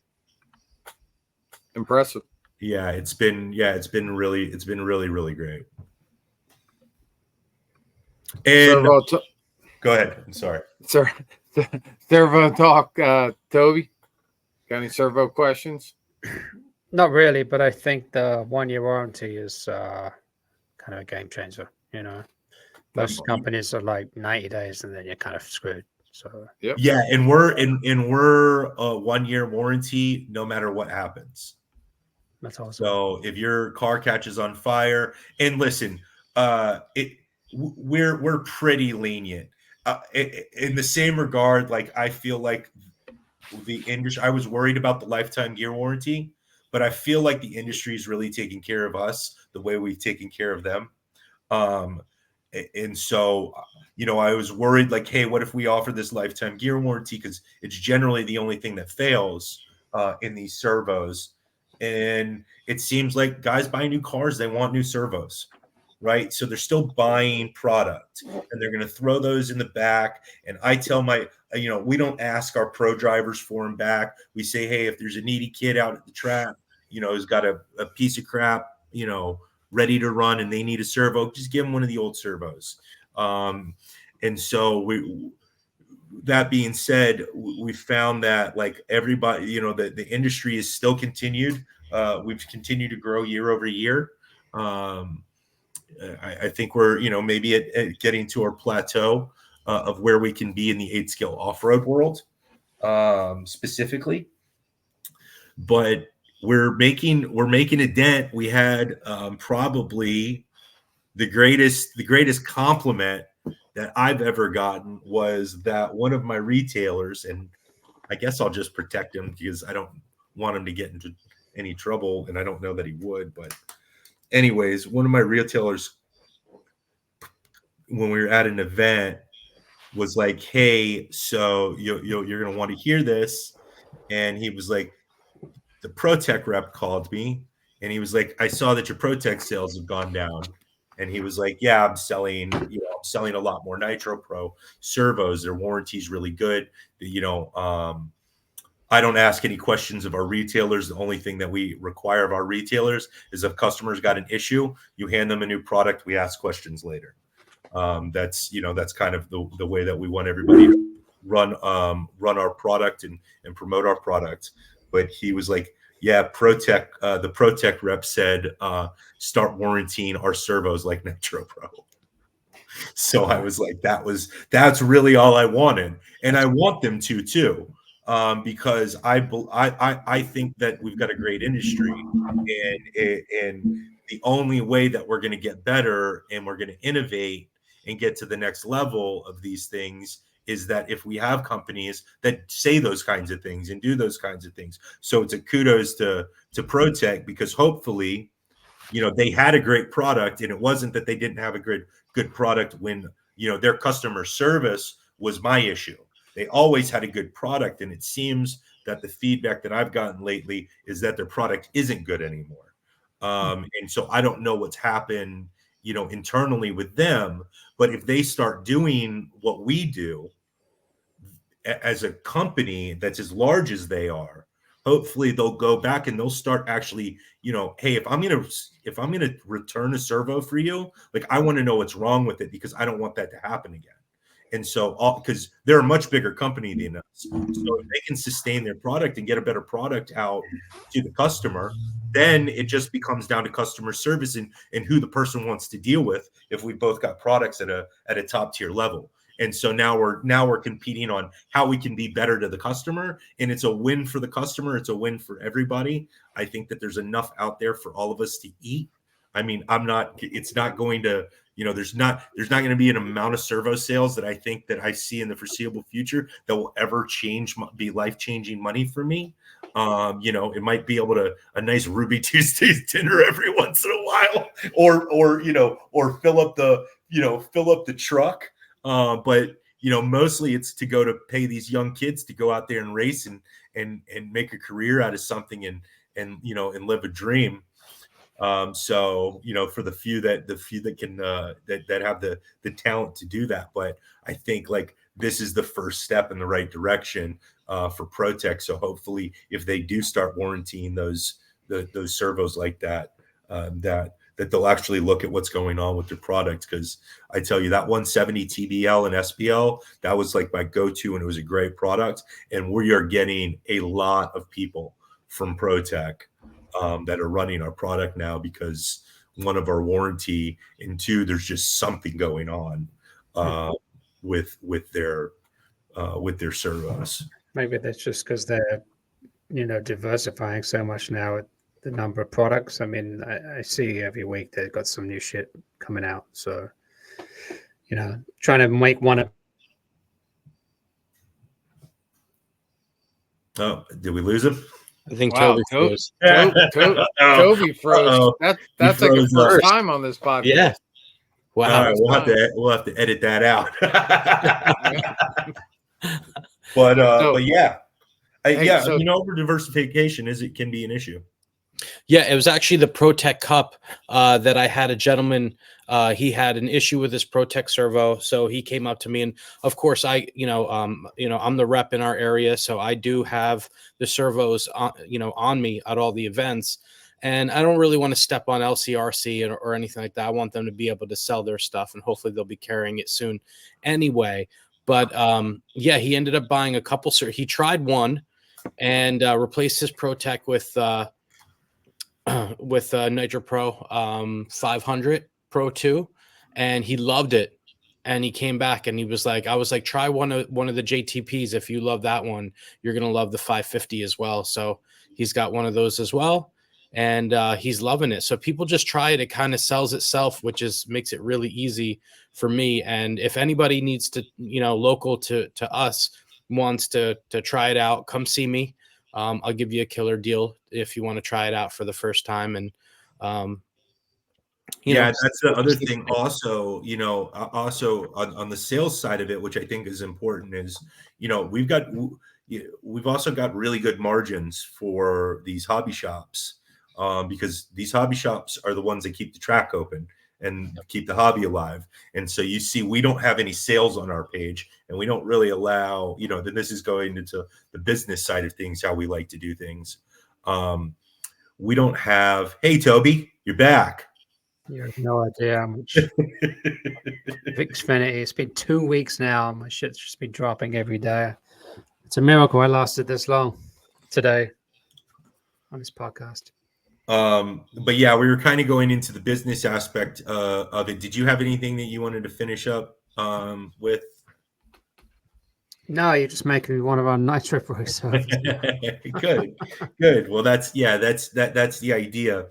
But we were going kind of in the business side of it, for any of the local hobby shops. I'm going to try to push this year. I believe that we have enough inventory now to really kind of start really getting into being able to service the hobby shops. It's just a lot. I mean, you think about 500 servos, you think that's a lot of servos, and you've got 10 shops that are ordering 20 of them, 20 of them a piece. That's half your inventory, and also with like everything else that we've got going on online, you can go through, it takes 8 weeks for us to produce about 500 servos. Well, it takes about 8 weeks to do 1,000 servos, but you can burn through, you can burn through that very, very quickly. We've done it before. We're usually right now, even with what our stock is at, once we come into that November time frame, when we start opening up and people start switching brands, and you got Christmas, we'll go through 1,500 servos, and we'll do about half of our sales within that first quarter of November, December, January, February. And so we're usually out of stock for 2 weeks because we can't keep up we can't produce enough cases in that time frame with the inventory we have now. But I've been steadily building our inventory over the years, and I have a small house worth of toy car parts sitting on a shelf, so that we can start getting into Trains and Lanes, LCRC, a lot of these companies that people frequent, because we've got really good margins. We give really good margins to our retailers, and we don't do sales, and we don't allow people to do sales. Your customer is your customer, and whoever has the best customer service or the best outreach gets the most sales. And it's not going to be price indicative and a race to the bottom of the barrel. Everybody should be able to eat. And then at the end of the day, our value proposition for those guys is, one, you're going to make more money selling our product than anybody else. And then two, your customer isn't going to have an issue. If you hand them a new servo and it's within the year, you don't have to ask any questions. If it's outside that, which is very few and far in between, most of them pick the phone up, ask me. We'll either give them a deep discount, or we'll say, hey, listen, do you feel like you've got, the 2-3 years that you've ran this thing, would you feel bad if I told you, can you support our company and buy another one? And this is a conversation that I very, very rarely have. But when I do, most people are like, I'm so happy with the product, I don't even care, I'm buying another one either way. And say, well, that's great for us, so we can keep our doors open. But most of the time it's new sales or people building new cars. So we still have a good sustainable business on that end. But yeah, for us, our value proposition is, those customers, those retailers don't have to worry about warrantying things. They don't have to fill out a long thing. And, you get a couple of them in. Anybody who's a major retailer is usually going to have, 5 a year, something like that. What we've seen, our biggest retailer is probably 10 within, 12 to 18 months. And when we see them, they hand us those 10 and we hand them 10 new ones. And so it works out. It works out really, really well. So, Drew, what I'm hearing here is best warranty in the business. Oh, by far. There you And if you're and another thing to just like, if you're unhappy with our product at any point, if you get it and use it and you don't like it in a year from now. You don't think that, it breaks in a year and you say, man, I'm really unhappy, screw Nitro Pro. I'll give you your money back. Well, Like we just, yeah. You can't beat that in this industry. I don't know of any other company. So I'm It so brings excited, back right? nightmares for me, though. I used to work at Sears in the lawn and garden department. I had people come buy lawnmowers in May and return them in October every year. Yeah. Well, so I've always had that fear of like something like that happening. But we haven't seen it. And I think we're year at least 5, maybe 6 of this adventure of ours, and we just haven't seen it. Our lifetime gear warranty is done really, really well. We has the customer send it in so we can look and see if there's anything going on. Our gears are really good, so it's very few and far in between that we get those in, and most of the time it's some kind of other, ancillary failure that doesn't really amount to much, and we just send them back. My thought process is as long as the RC car community sees value in what we do and supports us as a company by buying new servos, what is 1% of my business and failures, no matter what it is, to just hand you a new servo and you're a happy customer. It's just I was baffled even at our worst year of like at most it was 10%, and we had decent margins then, and it was like, who wouldn't give up 10% of their company to give back to their customer, especially in this world? Community is awesome too, right? I mean, it's a good industry. It's not the Right. people at Sears that are taking advantage of stuff, right? There's a lot of good people. Right. Like yourself, It's right? not I mean, like that's Sears. cool. It's crazy. I just never understood, like, all of these great guys that are all here for this same common. We like to race our model toy cars together, and everybody's kind of like-minded individuals with the exception of a few outliers. 90% of us all kind of want to, we're all in this passionate about it and want to do it with our kids and things like that. And it's like, who wouldn't give a percentage of your business back to make sure everybody's happy? You got to pay it forward. So, Drew, one of the other things, right? So, super stoked about Nitro Fuel. Learned a lot. I think the viewers learned, some basics at Nitro Fuel, the components, the percentages, the oils that go in there. Then your company got into servos. They make great servos. The warranty, can't beat it. The product's fantastic. The warranty's on top of the product. Hmm. So, you got those both going for you in the servo category. Let's get to some meat and potatoes that matters to like an electric guy like myself. Mhm. Nitro Pro also carries a line of batteries. So We do. your LiPo batteries, kind of a little brief story about how you got into the LiPo business. If you hadn't been in it before, maybe you traveled down the same route of contacting some of the manufacturers overseas, meeting your specs, and then, kind of how you brought them out and, how you kind of got the confidence to add that new lineup. It's an expensive new product to bring on board. It's not like, a small widget, or it's not like you buying 100,000 units of a clutch spring or clutches, right? You got to make an investment. Plus, you're also dealing with a hazardous import, so to speak. So, just tell us a little bit about that. Yeah, the batteries. So I think there's a lot of really good battery companies out there. There was nothing really like the fuel or the servos that kind of triggered it. It was kind of just an expansion. I think that all of the products that I carry, you'll see like our website's really, really simple. We don't have this, we don't have 15 different servos.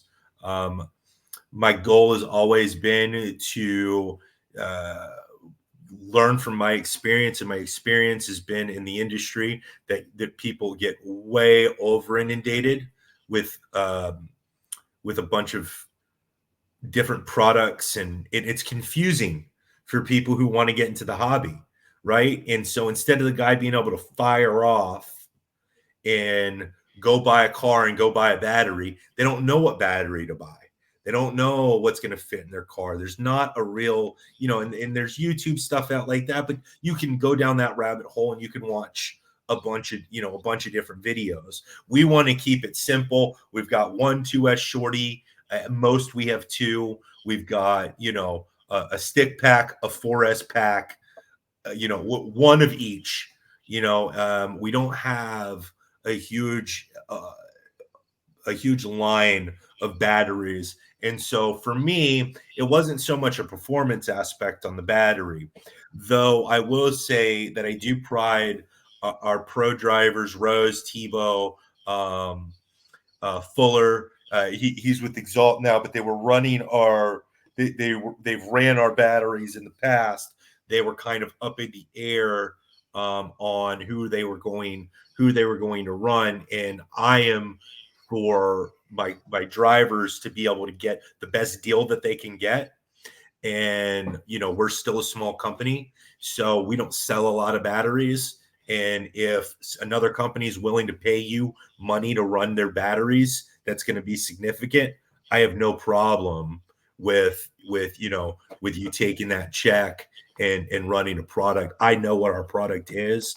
I know our guys have ran our product because they couldn't get other companies, even though they're sponsored by them. And we don't, we would never say what race that is or anything like that. But I can tell you personally, there's not a podium in the United States that we haven't won with our batteries. Any major top 25 race, minus like a Roar Nats or anything like that. I don't know. I don't think that we've won a national title with our batteries, and they're not Roar approved anyways, nor will they be. So a lot of our guys that are going to be running at that Roar Nats is really it. But any of the race time races, Nitro Nationals, any of that, we've been on every major podium in the U.S. and the drivers. We do have a lot of times that we'll have a pro driver come up, and we help out everyone. And we don't advertise it, but if somebody's got an issue where they've got a broken servo or a bad battery, and they don't have one, we'll give them one and let them run our product. But with that, it's been good for us as far as feedback. And the feedback that we've gotten on our batteries is they're the best battery that they've ran. Me personally, I'm not that fast. So I can't really comment. For me, I think our batteries are a little expensive, but they're expensive to bring in. We can't offer the same warranty because people are really, really abusive to their batteries. And there's a lot more that goes into maintaining a battery and keeping it running that people don't do, whether they're, not soldering their wires correctly, they're running too big of a, too small of a pinion, or too big of a pinion, whatever their gearing is. They're blowing the tires off their car every corner and just creating a lot of unnecessary heat that can cause, malfunctions in the batteries. So unfortunately, we have to be a little bit more stringent on it. So, for me, it's like, hey, we've got a really great product. I believe it's one of the better products on the market. There's other companies out there that sell from our manufacturer. Again, we haven't done anything like what we've done with the servos, with the batteries. So I have to assume that there's probably other companies out there that are running a similar battery to us that may be running the same cells. So the only thing that I requested from on our batteries is that we use the best cells that the manufacturer offers. And so we use the plus P cells, and so for us, it's it's been good. We don't sell a ton of batteries. It's not so. I'm sorry to interrupt you, just because you're just covering some good content, right? And I'm trying to just get a little bit specific in relation to the batteries. So you said plus P cells, right? I don't know plus B from C. So can you tell the viewers a little bit about battery chemistry and why that plus P cell is an advantage? Obviously, it's the best one, but why? I'm not very super well versed on it. What I can tell you is it's the grade. And this is my understanding, and it could be Leibniz. I didn't really ask a lot of those questions, and I didn't go into it. I just said, hey, what do you make and what do you make the best of? Because there's grades. Sure. And so my understanding, it's the grade of the component that goes in it, what the grade of the lithium is that goes into it, the cobalt, the whatever the materials that it's made out of, they've got different grades of cells. And what that translates into as far as performance, I couldn't tell you. I just know that when we ran other than those plus P cells, or what they're calling plus P, they did not last as long. They did not dissipate. They got hotter. You could tell that they got hotter. So, and that was initial in our infancy from bringing them in when we were trying them out. So other than that, unless we start seeing a major need for us to get, really involved in the batteries, which I just haven't seen. Our marquee product is really our servos. Our servos and our fuel do really, really well. I would rather put my money into growing that sector of the business and being able to do more with that than having a bunch of battery inventory. Because right now what we're trying to do is I try to bring them in by boat, because air freighting them in adds an exponential cost to bring them in. But to be able to float inventory even for us in a small company, to get batteries that we can have on the shelves and not be sold out of, if we sell 100 4S batteries, we have to have 100 being made and 100 on the way. So to have this cycle, you can have 300 batteries, in your queue. And, that's whatever it is, $30,000 in just 4S batteries. Well, I can tell you in regards to your batteries. Yeah. I've been using a set of 2-cell shorties for a little bit over a year now. I actually got introduced to them through Vin. Yeah. And, I was using some other brands. I said, all right, give these a try. Why not? Batteries have been very dependable. I have never run short of juice. I'm running the 6300. So I don't know if that's the latest version, right? So never ran out of juice, running 1900 kilowatt motor. And, so far never had a problem finishing a main. And, probably the one of the most important thing as a LiPo battery, as a electric racer, it's all about the internal resistance of the battery, right? Mm-hmm. So as that internal resistance starts to creep up, and that's basically the residue, I believe, that's left, because, batteries work from, polarity going from one side to the other of the medium, right? And as it transfers to that medium, there's a little bit of residual that's left over, and that's where the internal resistance builds up. Your packs, because I use an iCharger, you can actually see the resistance in each cell. So very low internal resistance, even though I've been beating the shit out of them at every track that we go to. The last couple of races I went to, it was at Tom's and a couple other places. Really hot summer, right? So cars, speedo, batteries, everything coming off a 10-minute main is just roasting. Right. I don't have a swell pack. Resistance is still dealable for over a year, and you expect them to increase internal resistance, the more you use them. But just really good product, man. I really commend it. I'm happy to use it. I'm only, I'm endorsing it with energy because it's a product I use and it's dependable. And awesome. I didn't even know I had a fucking year warranty on my servo. Yeah.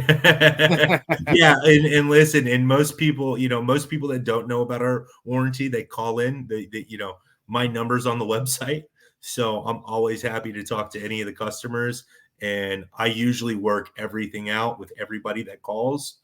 Sounds like it. Yeah, I mean, we really don't want anybody to feel bad. I have like one story of a guy that was running our batteries. He was, and I don't argue with the customer. I try to help them figure out what's going on with their program.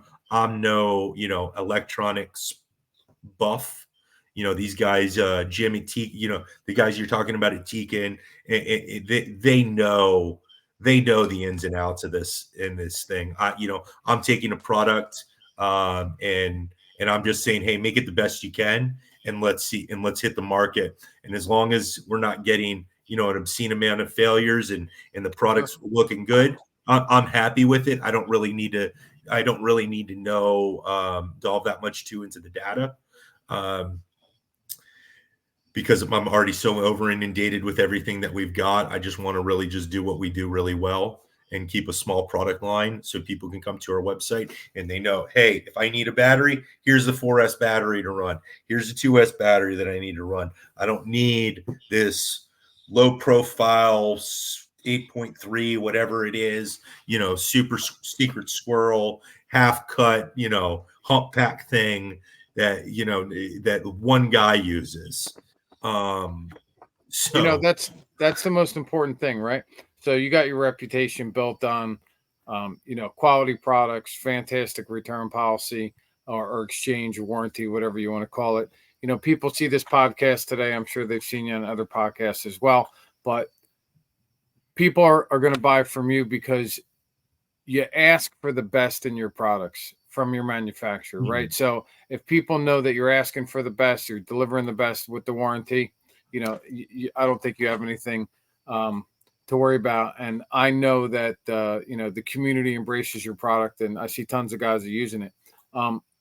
Listen, we're about an hour and 40 minutes in almost. There's definitely some things we still want to cover. Tom Petrella came into the podcast a little bit late. What's up, Tommy? So we've covered nitro fuel. We've covered servos. We hit a little bit of the LiPo batteries. What else do you have on the lineup that you offer in terms of other mainstay products for your website, key components, or accessory products that we can just let the guys know about before we get into Vinny's segment? Okay, yeah. So, we've got great apparel as well. We've got these things that we just came out with that are really cool. So, and this will be great for your 10 scale. This is great for everybody. These are little vacuums. They're little hand vacuums. So we've got Nitro Pro. So for your pit area, when you're like cleaning your pit board, your setup board, you're throwing your stuff on there, you're wrenching on it, you're getting it clean, you change an arm out and you've got crap all over your board. This is just a really, really cool little handheld. It takes 2 AA batteries. It's really inexpensive. I think we sell them for $10 or $15. And they're just really, really cool. And they actually work really well. I'm normally, if you've ever been into my trailer or my van during a race event, there's usually dirt everywhere, but now that I have this guy, I can at least my pit board's clean. So the things that I do check, my camber and my ride height, is very, very, it's easily done with having this product. And this was a huge shout out to James Van Hook, who's a local racer who mentioned this to me. He's like, I've been using one of these things for years, and I think it would be really cool if somebody made it. And so we've got a bunch of these. We donated them to the Hobby Town down in Florida. I'm going to try to get some out to Lance for his pit areas that he does in his Florida series. He has these VIP pit areas set up, so we're going to donate a couple of those to them, so guys can clean their pit areas when they're racing. But I want to do a line of good cleaning products, and we've got a cleaner that I've worked with, Motul, with that we're going to come out with our freaking awesome microfiber that we've got. Is for whatever it is, GSM or whatever they call it, this huge thick nap that works really, really well for cleaning. That's the one thing that I think that there's a good there could be a good amount of growth in RC car cleaning products that are specific for RC cars. There's nothing out there that I really like. Yeah, and most of the products that you see out there are actually like geared from motocross or cycling, from what I've seen that are out there. A lot of silicone-based products. A couple of them I've seen or used from other people, just giving it a try. You spray the car, it looks great for the first 5 minutes. It looks like you hit it with WD-40. 2 hours later, it's all dull again. So it's like, if you're going to do something like that, you got to have it really last. But that's exciting. A lot of growth. If you can do with cleaning products what you've done with the other stuff, I'm really excited to see some. I'm super stoked about it. I don't even know why I'm so excited about the cleaning products, considering I don't get to race anymore. But I'm really excited about the cleaning products. It's been like 2 years I've been trying to get this thing off the ground, and I feel like this year is going to be. I'm really going to make the push for it. Your subconscious knows you want to have a cleaner pit area. So it's coming out. It's trying to, I have to actually show up to my races to even care about my pit area. Yeah, I've mostly slept through most of my mains the past year. So maybe one day I'll get back to it, but I just want everybody to have clean cars. Mainly because if they're bringing them to me to work on, or somebody else, it's just I don't know. I like, at least my car looks good going down the track. So I have one last when he flips it over. Yeah. I got one last question for you. Yeah. And then I'll just throw it to the other guys before we appreciate your time here. So as you've gone down this road, right? I know you have a bunch of guys that represent your product in the elite racer group of A scale off-road. The best in the world. Right? Like Tebow, guys like that. So who was your first major sponsor who was your first major racer that you sponsored that would basically said was going to give you a shot? Tebow. That's what I was curious about. Tebow? Yeah. That's cool. Yeah. Tebow. We had a lot of local fast guys that were running our product. David Olson. Yep. He was kind of like our first R&D. He was, obviously he's not old by any means now. He's I think he just graduated high school, but he was a really local, young, fast kid, and he ran our product for years, and he was the type of fast that was really, really brutal on his gear. So it was very helpful to have somebody like him. And then all of the local fast guys started running our stuff.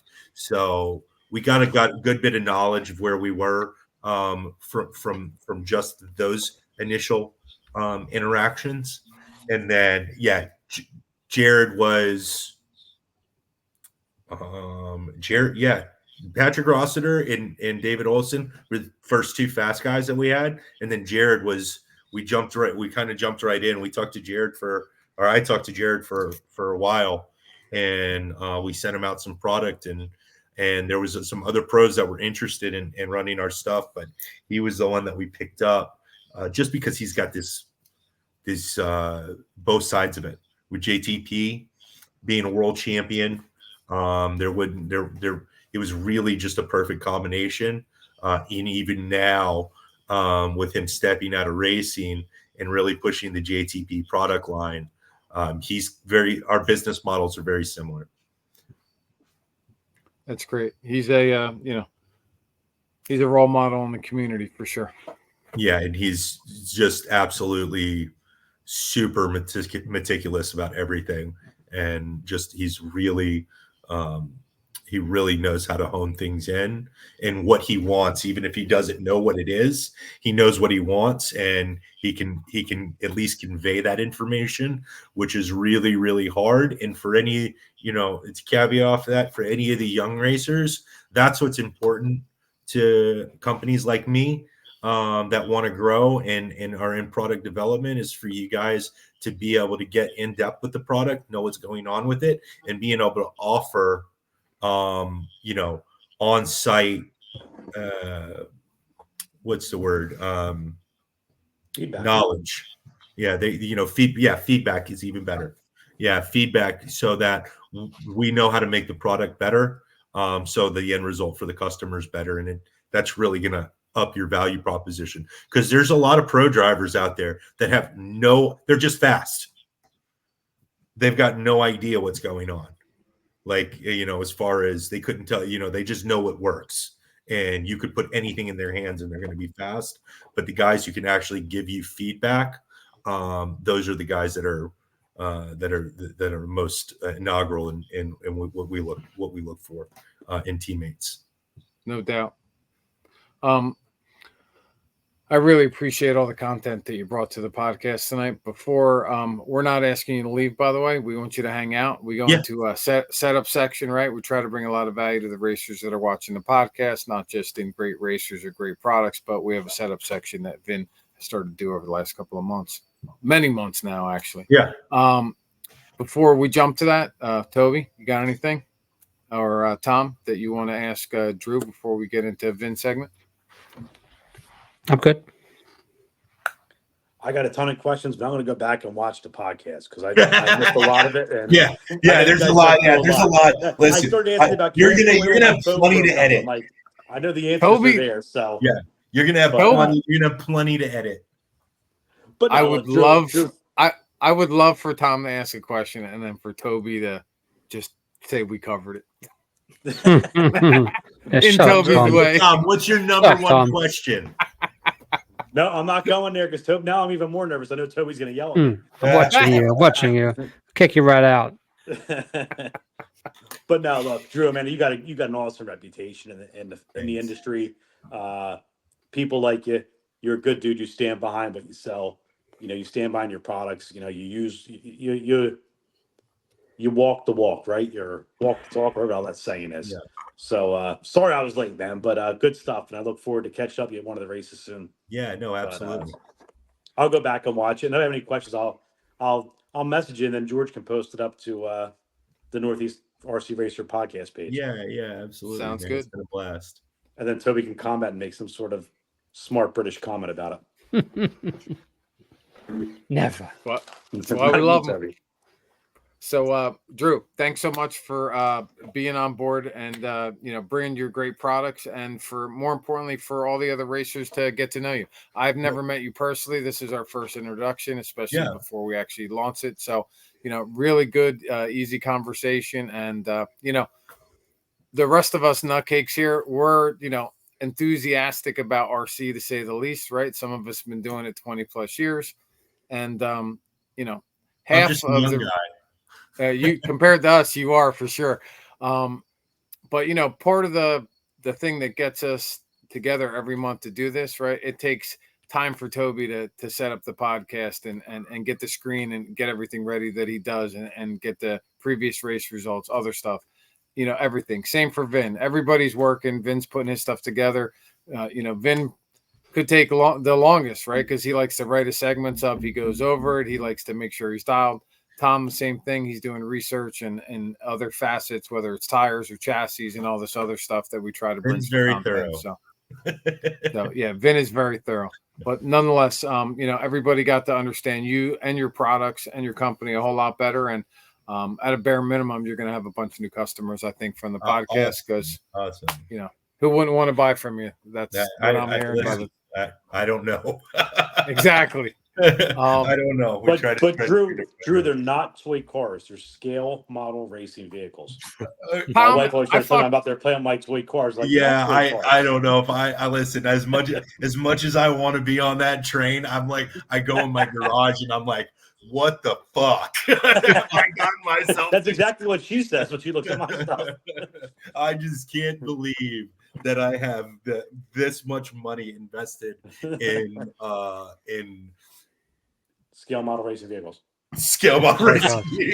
But there's almost nothing else in your garage that puts a smile on your face that way. So I mean, let's call it what it is. I don't know if there. I mean, I can think of a few things that a couple $100,000 would put a smile on my face. Well, that's a different story. Right?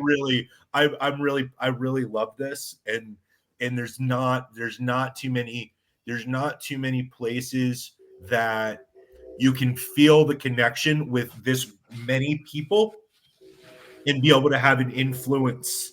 And so I think that's, that is really what makes me happy, is that I can act, that I feel like I am actually making a difference in a community that's, not gigantic, but it's not little. It to me, it's not insignificant. This is what kind of hobby this is, right? Yeah. I do A scale and I do, kind of big scale gas or 2-cycle boats. So a buddy of mine in construction, right? My fiberglass guy locally, he sends me a message the other day with a picture and he goes, another RC nut like you. He was doing work at some other job and saw some big boats in the guy's garage. I said, shoot me the guy's number. My fiberglass guy sent me this guy's number. I ended up calling him the next day. We had like a 20-minute conversation. Never met the guy before. We're probably 5 minutes apart from where we live, but we're definitely going to meet up with a couple other guys, go out and, hit some of the local rivers and, get the boats out. But it was more about the fact that this guy took my phone call and we had such a great conversation. Never met each other, but it was the love of the hobby. And that's all it was. And which made it comfortable to talk to me and vice versa. We're all nutty. It's crazy.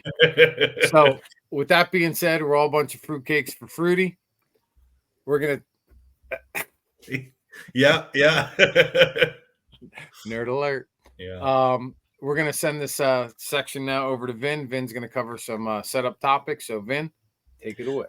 I just had one or two closing comments to make too. I know everyone else got to, but I really appreciate Drew.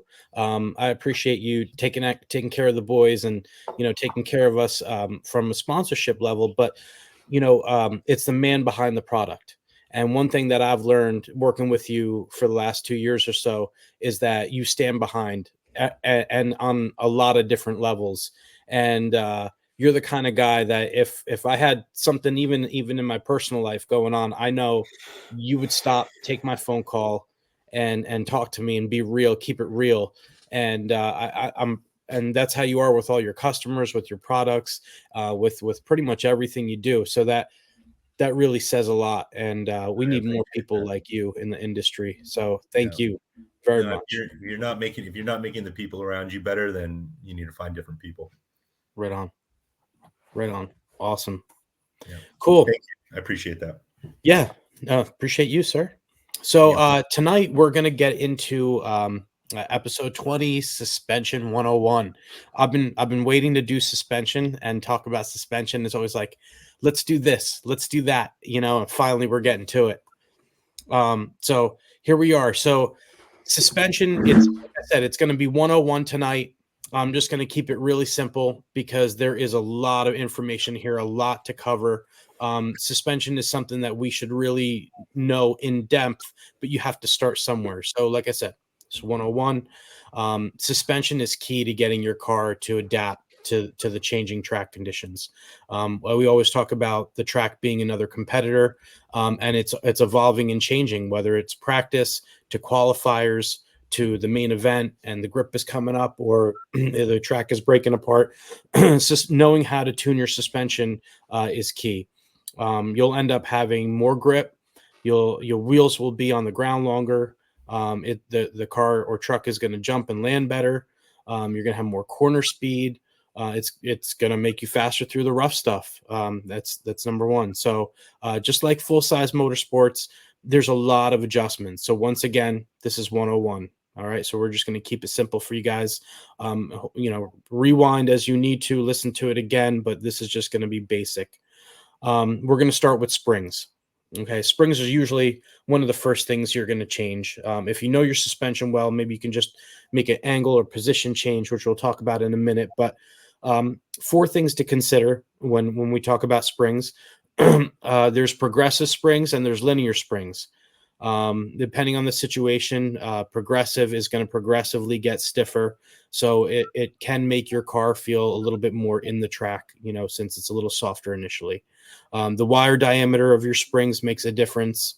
AE just came out with a bunch of 1.5 diameter wires. We had a lot of 1.6s.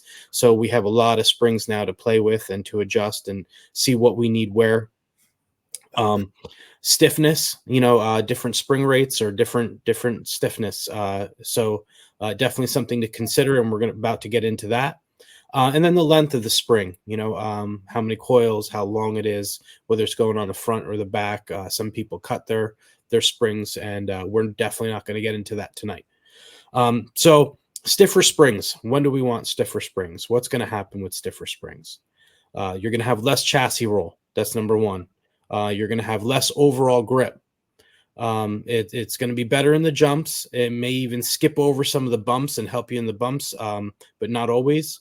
And you want to use a stiffer setup, stiffer springs on a more high grip track because you want to delay that roll. You don't want it to roll all at once and then flip. You want to kind of delay it. So whether you're going to use dampening or you're going to use your springs or a conjunction of the two, that's what you want for higher grip. Now on lower grip, you're going to want more chassis roll. You're going to want a softer setup. You're going to want that more chassis roll. You're going to want more overall grip. It's going to be better in the bumpy sections for sure. It's also going to help you in technical areas because it's going to roll faster. So you're going to be able to transition from side to side much quicker, front to back much quicker. But I mean, what you really want to do is you need to keep your suspension in what's called the working range. So if you go too stiff, you're going to be sliding around. If you go too soft, you're not going to be able to make the car fast. It's going to be so locked in that you're just, it's not going to be as to its potential.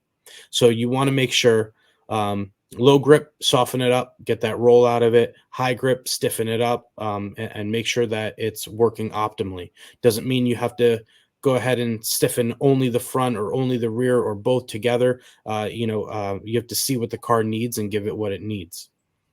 And then moving on to oils. As you go to stiffer springs, you're going to want to also go to stiffer oils. You're going to need more dampening. With a stiffer spring, the suspension is going to want to rebound a little bit more. It's going to bounce a little bit more. So you want to make sure that the car is still in the track, in that working range. So your oils are going to have to match that spring. Now, softer oils, you're going to want for bumpy tracks. You're going to want for low grip. We can get into in 102 in detail, but thicker oils are going to be better for high grip. They're going to delay that roll a little bit and let you get more out of the car. It's going to be better to use thicker oils when it's a smoother track. You're going to want the softer stuff on the bumpy tracks. Really, the last thing that I want to cover in 101 is probably going to be shock positions. General rule of thumb, I always like to run the front shocks in a little bit further than the rear. So the rear shock's a little bit more stood up than the front. And I usually try not to I could even match them up. But I always want the front to kind of like initiate the steering and start the roll process. So I want that to come from the front. So that's just one of the things to keep in mind. But generally speaking, when the shocks are stood up a little bit more, it's going to help with the jumps and the bumps. When the shocks are leaned over more, it's going to help with side bite. It's going to give you a little bit more side bite. You're going to have more corner speed. And you're going to want to adjust that individually, like front and back. But left and right is always going to want to be together. And unless you guys have any questions, that's the basics right there of suspension. I could go into so many things. We can talk about, bladder versus emulsion.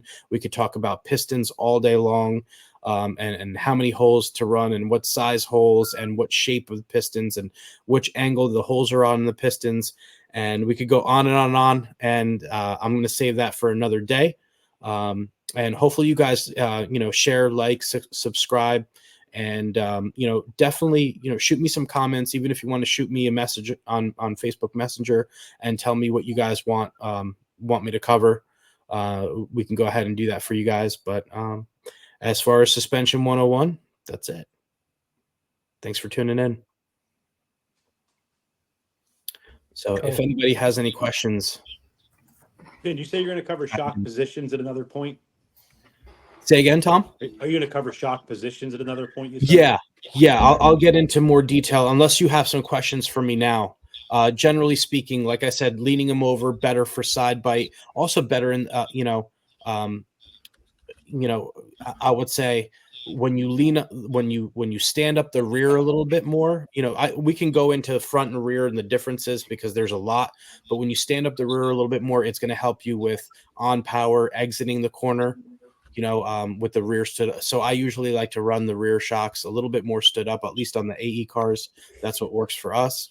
Like I said, leaning the front in a little bit more helps initiate the roll and initiate the corner. So especially on like low grip, you want to get the front end in there. And some people talk about the front pushing a little bit and all that. So that's definitely something that we can try. Yeah. Could I add something? Absolutely.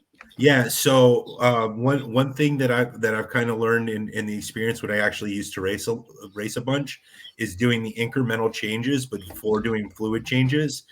I think I see like a lot of new racers, they immediately go to a fluid change when it could be just a shock position change or even a sway bar change.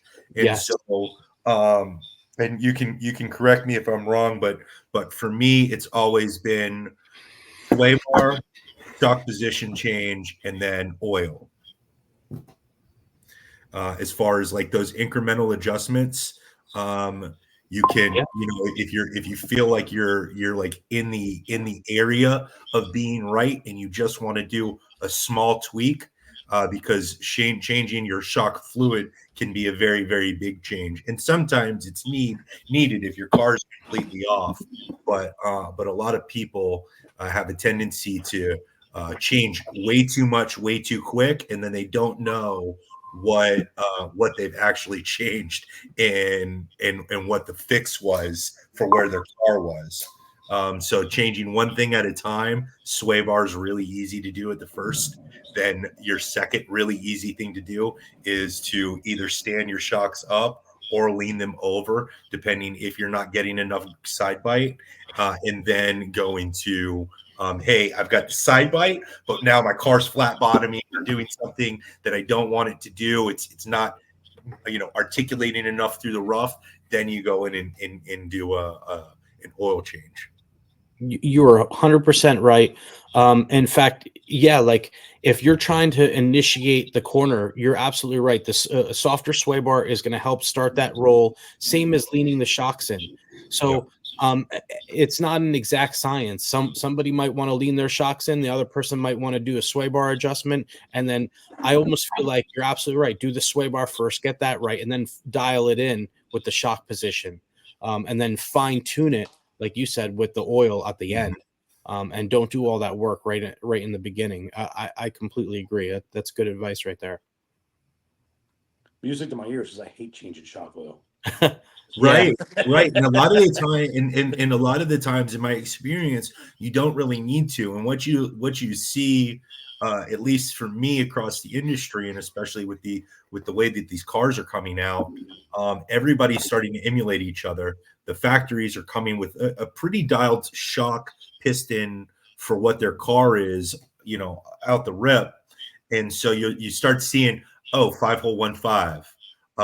And a lot of the manufacturers will be running a very, very similar shock package because it's about weight, more so than anything. And so you're starting to see, I think, as a technology, we're kind of plateauing. These things are all that the cars handle and they wear, and they're so durable that everybody is kind of trying to change everything, but they're all ending up at the same location. So your geometries are all starting to meld each other because hey, you can say this guy's copying this chassis or this other, but it's really just because that's the best geometry that you're going to be able to get out of a suspension for a car that weighs that and has a wheelbase of X. I mean, it's just there's going to be a point where there's not really anything else you can do to the car other than drive it, and it's going to be the best it's going to be, and making it more durable. So I just feel like I've gotten kind of in this tail end of coming from seeing what cars were in the mid to late 90s to where guys were building their 8-scale cars to where they are now, is just phenomenal. But over the past couple of years, you see the company, they'll change their chassis length, and then they'll go back to the chassis length from 2 cars previous because it was better. You know, you got the world spec car. HB guys are complaining about that. Well, you get the 819 chassis, it's a little bit longer, and and then they changed the RS, so it's basically the 817 chassis. So it was, it's very interesting to watch how these manufacturers are kind of going back and forth and tweaking things, but all really kind of coming very, very similar to a similar setup. Yeah, 10 scale as well. I mean, it's safe to say that all the cars are pretty good. Yeah. So it's got to fit within a certain box, all the parameters, the geometry, everything else, because at the end of the day, we're all competing very closely to each other, and who knows who's going to win. Yeah, well, 10 scale is way more gnarly than there, that whole genre of, and we're really happy as far as us. We got these great 10 scale guys who are, I've always known we've had a great 10 scale servo, but now we've got, Fenn and Lemieux and Tom, and we've got like these really, really high caliber 10 scale guys that are showing, they are getting a better edge, through the electronics, which I think is probably going to be the bigger, ultimate factor into what these guys are doing when the chassis are all set up. That's really when, your ESC, your batteries, your motors, your servos are all going to come into a big effect when you're talking about, tenths of a second or hundreds of a second in 10 scale. It's tenths of a second in 8 scale, and it's hundreds of a second in 10 scale. The difference between whether you win or lose, and really being able to get in there and qualify is going to really set where you're going to end up at the end of the race. Most definitely. So we're going to take a little advertiser break. EB Mods is the main sponsor of this podcast at this point, and normally we do a little segment in the beginning and kind of get excited all the time, showing Toby's screenshot, a little bit of my own and EB Mods, but we're going to jump into the EB Mods. Toby's going to do his little promo for EB Mods, and then we're going to jump into Toby's race forwarding schedule, what he's got on the race calendar and the other events coming up. Tom Petrella is going to tell us a little bit about the work he did over at Rhythm, and then we're going to wrap this show up because we're a little bit over 2 hours in, and we want to keep people alive watching. Yep. Again, not prepared. Anyway, I want to give a shout out to Ed Bridges from EB Mods. He's been a sponsor for this podcast for 2024, which has been awesome. Ed, based out in the Northeast region, take care of all your engine needs, does years of experience, sleeve resizing, dyno tuning, whatever you need. Ed races in the region, so you'll see him probably at LCRC or the barn or any other areas. Go see him. He'll drop everything, come tune your engine, whatever you need. So EB Mods, check them out on the website. Awesome guy and awesome services. ebmods.com, I believe, and Greg Harmer, as an example, running EB Mods, 2 seconds behind the Lutzinator this weekend, so there is no doubt EB Mods is a motor you need to have. Absolutely. I wanted to check my timing. I heard that part before to hear when Drew's was talking. Make sure my fuel and everything's right. He's got to time my motor, make sure the compression's right. Well, he'll be able to definitely help you out with that, and he can pop it. He can look at you send it with the glow plug that you've been running. Most of those guys will be able to look at your glow plug, see what's going on. That's really actually the best way to tune. Once you get it dialed in, you can look at your glow plug and see what your glow plug's doing, whether it's got some sediment on it or whatnot. And obviously with Vin, his experience with just the Manchandas, be able to tell you, hey, we might need to put a little shim here or take something away. Cool. Great info. So we are going to jump into Toby. You want to do a little bit of race forecasting, some of the races that are coming up, or Tom can just jump in and tell us what's going on at Rhythm while you maybe get some of the other stuff together. You want to go, Tom? Let's go, Yeah, I Tom. can jump in quick. We're just trying to fill in some time. I'll keep mine short and sweet. You know, we got I was a little late tonight. We were putting down some stuff to try to get rid of some of the dust over at Rhythm. We've been fighting. You know, we got topsoil. The grip is amazing, but with that hard topsoil, we're getting a ton of dust.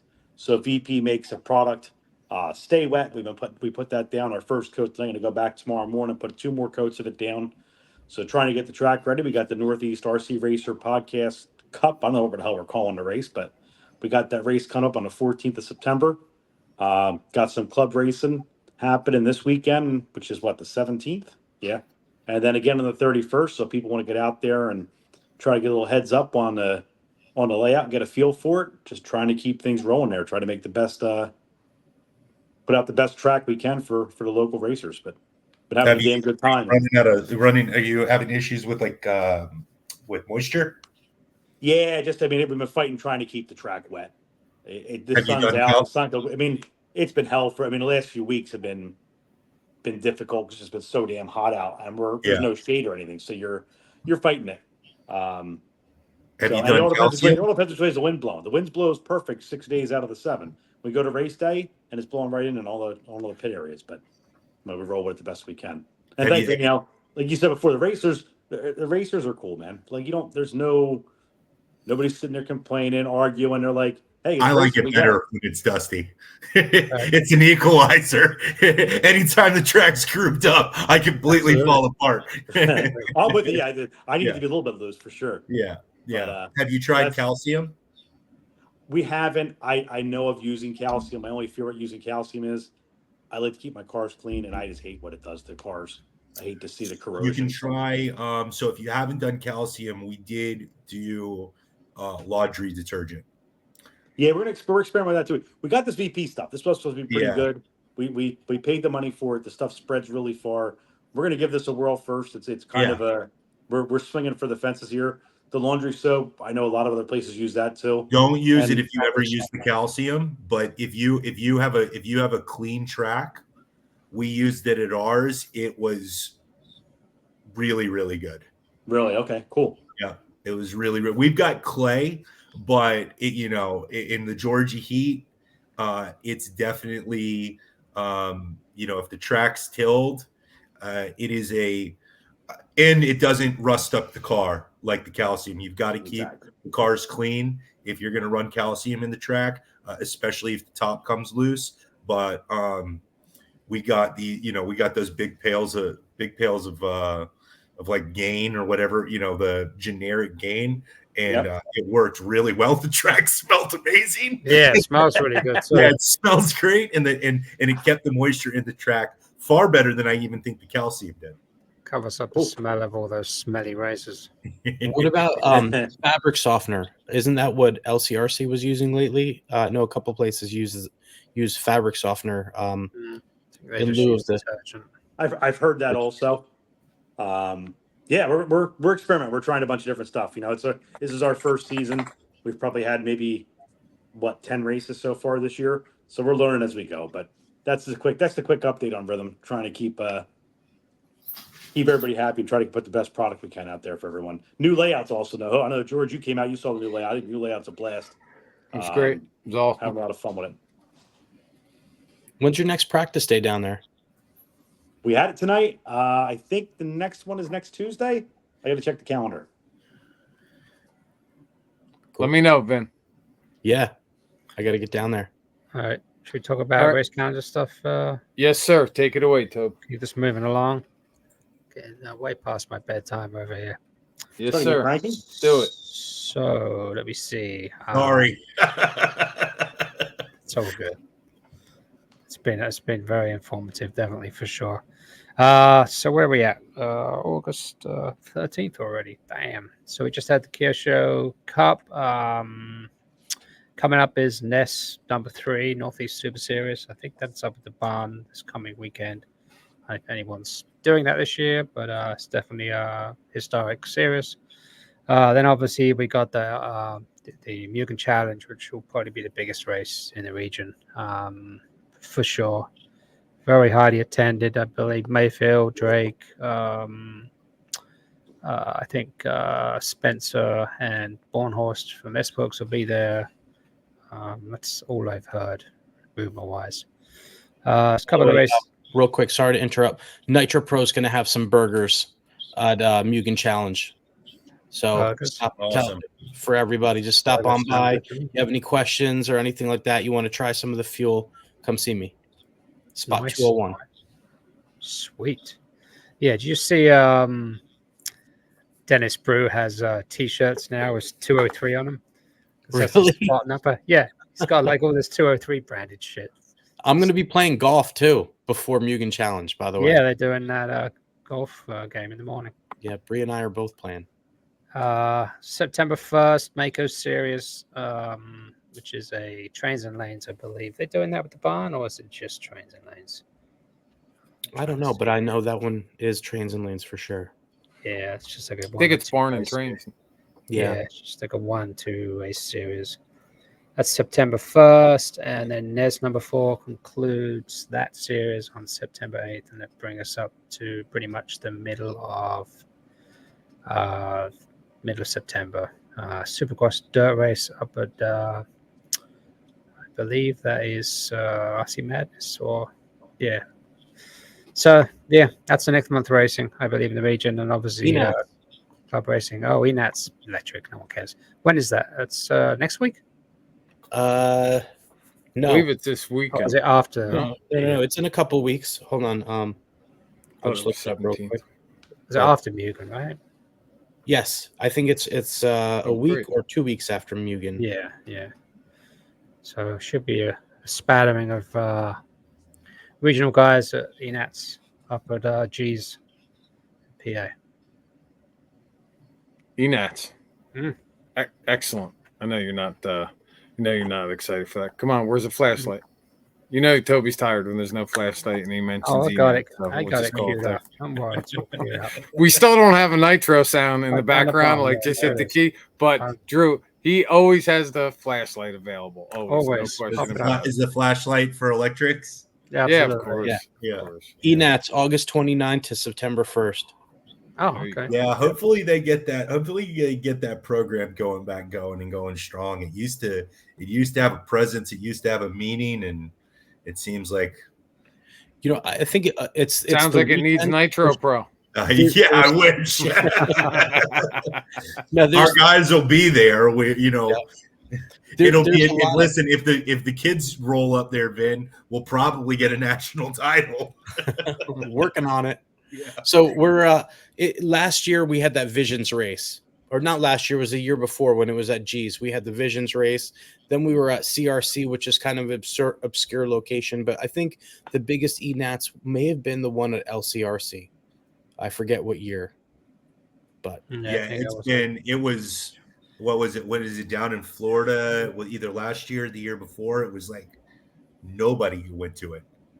Yeah, might I have remember been that. It G's, was like, that was G's during the Visions, because Visions was out. Yeah, And then they switched the dates for they had CRC. like 180 entries, if that. If that. It was like crazy. Well, the bottom line is ENATS needs support.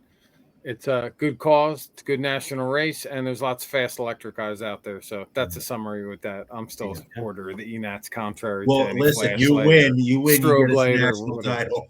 You got it. No problem. We need one, baby. Honestly, I would love to get there, and I'm trying. It's been a challenging year with my first kid going to school, but that's a whole different topic. Anyway, we're 2 hours and I think 20 minutes in, and just want to say, Drew, thank you so much for taking time to come to the Northeast RC Racer podcast.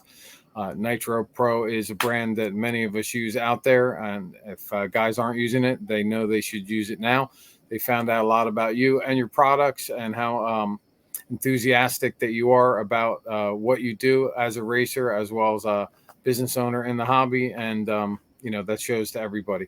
And you got the best warranty on the products servos specifically in the market. So everybody should know that. As usual, I want to say thanks a lot to Toby Hampson. He's got some stuff he's handling this week, and he made it to the podcast tonight. So we want to say thank you very much. It all takes time out of everybody's life, and show is not the same without you. Tom Petrella, you're busy doing your stuff always, and you're always great to have on the show. So thanks for squeaking in here at the tail end. Watch the show, and then you can send us your questions later. Fan Man Chanda, yeah, exactly. Fan Man Chanda, as always, brother. Thank you so much for bringing setup content to the show. Lots of guys tell me all the time how much they're liking the setup section. I love it. For one, it definitely adds dynamics. So thank you very much. For all the other racers that are out there that are watching this podcast, I'm just trying to get right to the end quickly. For everybody else who's been watching, we really appreciate your support.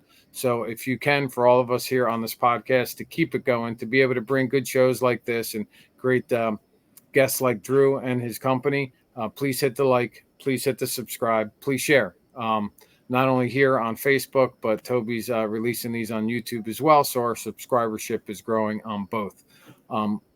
Our goal here is never really at the end to make any money. We're just trying to just pay our bills. Kind of like as Lefty said, our bills is really just a production and trying to sponsor a race or get some better equipment so that we can deliver a better show to you guys. I really hope that our race in September, 14th, Tom? Is that the date? Think so. September 14th. I'm going to have some kick-ass plaques that are created with the podcast logo. 46RC will be on it, and a few other sponsors like EB Mods and some of the other companies. If anybody is interested that has an RC product, has an RC store, has a great fucking RC story, or just feel that they have some content that's valuable to bring to the podcast, reach out to one of the other guys or myself, and we're happy to bring you on board and expose you to the rest of the RC community. With that being said, what's that? I said, Vin, make sure he gets some servos for his race. Nice. Will do. All right. With that being said, we want to thank everybody for watching episode number 20. 20. I can't believe we're here. Maybe we'll do a live at 25. I think that's a good number. And Drew, we would love to have you back in the future if you're willing to come back. Yeah. Cool. So awesome. Once again, we thank everybody for watching. Hit that sub, hit that like, and hit that share. We will see you for episode 21. Thanks for watching the Northeast RC Racer Podcast. We'll see you at the track.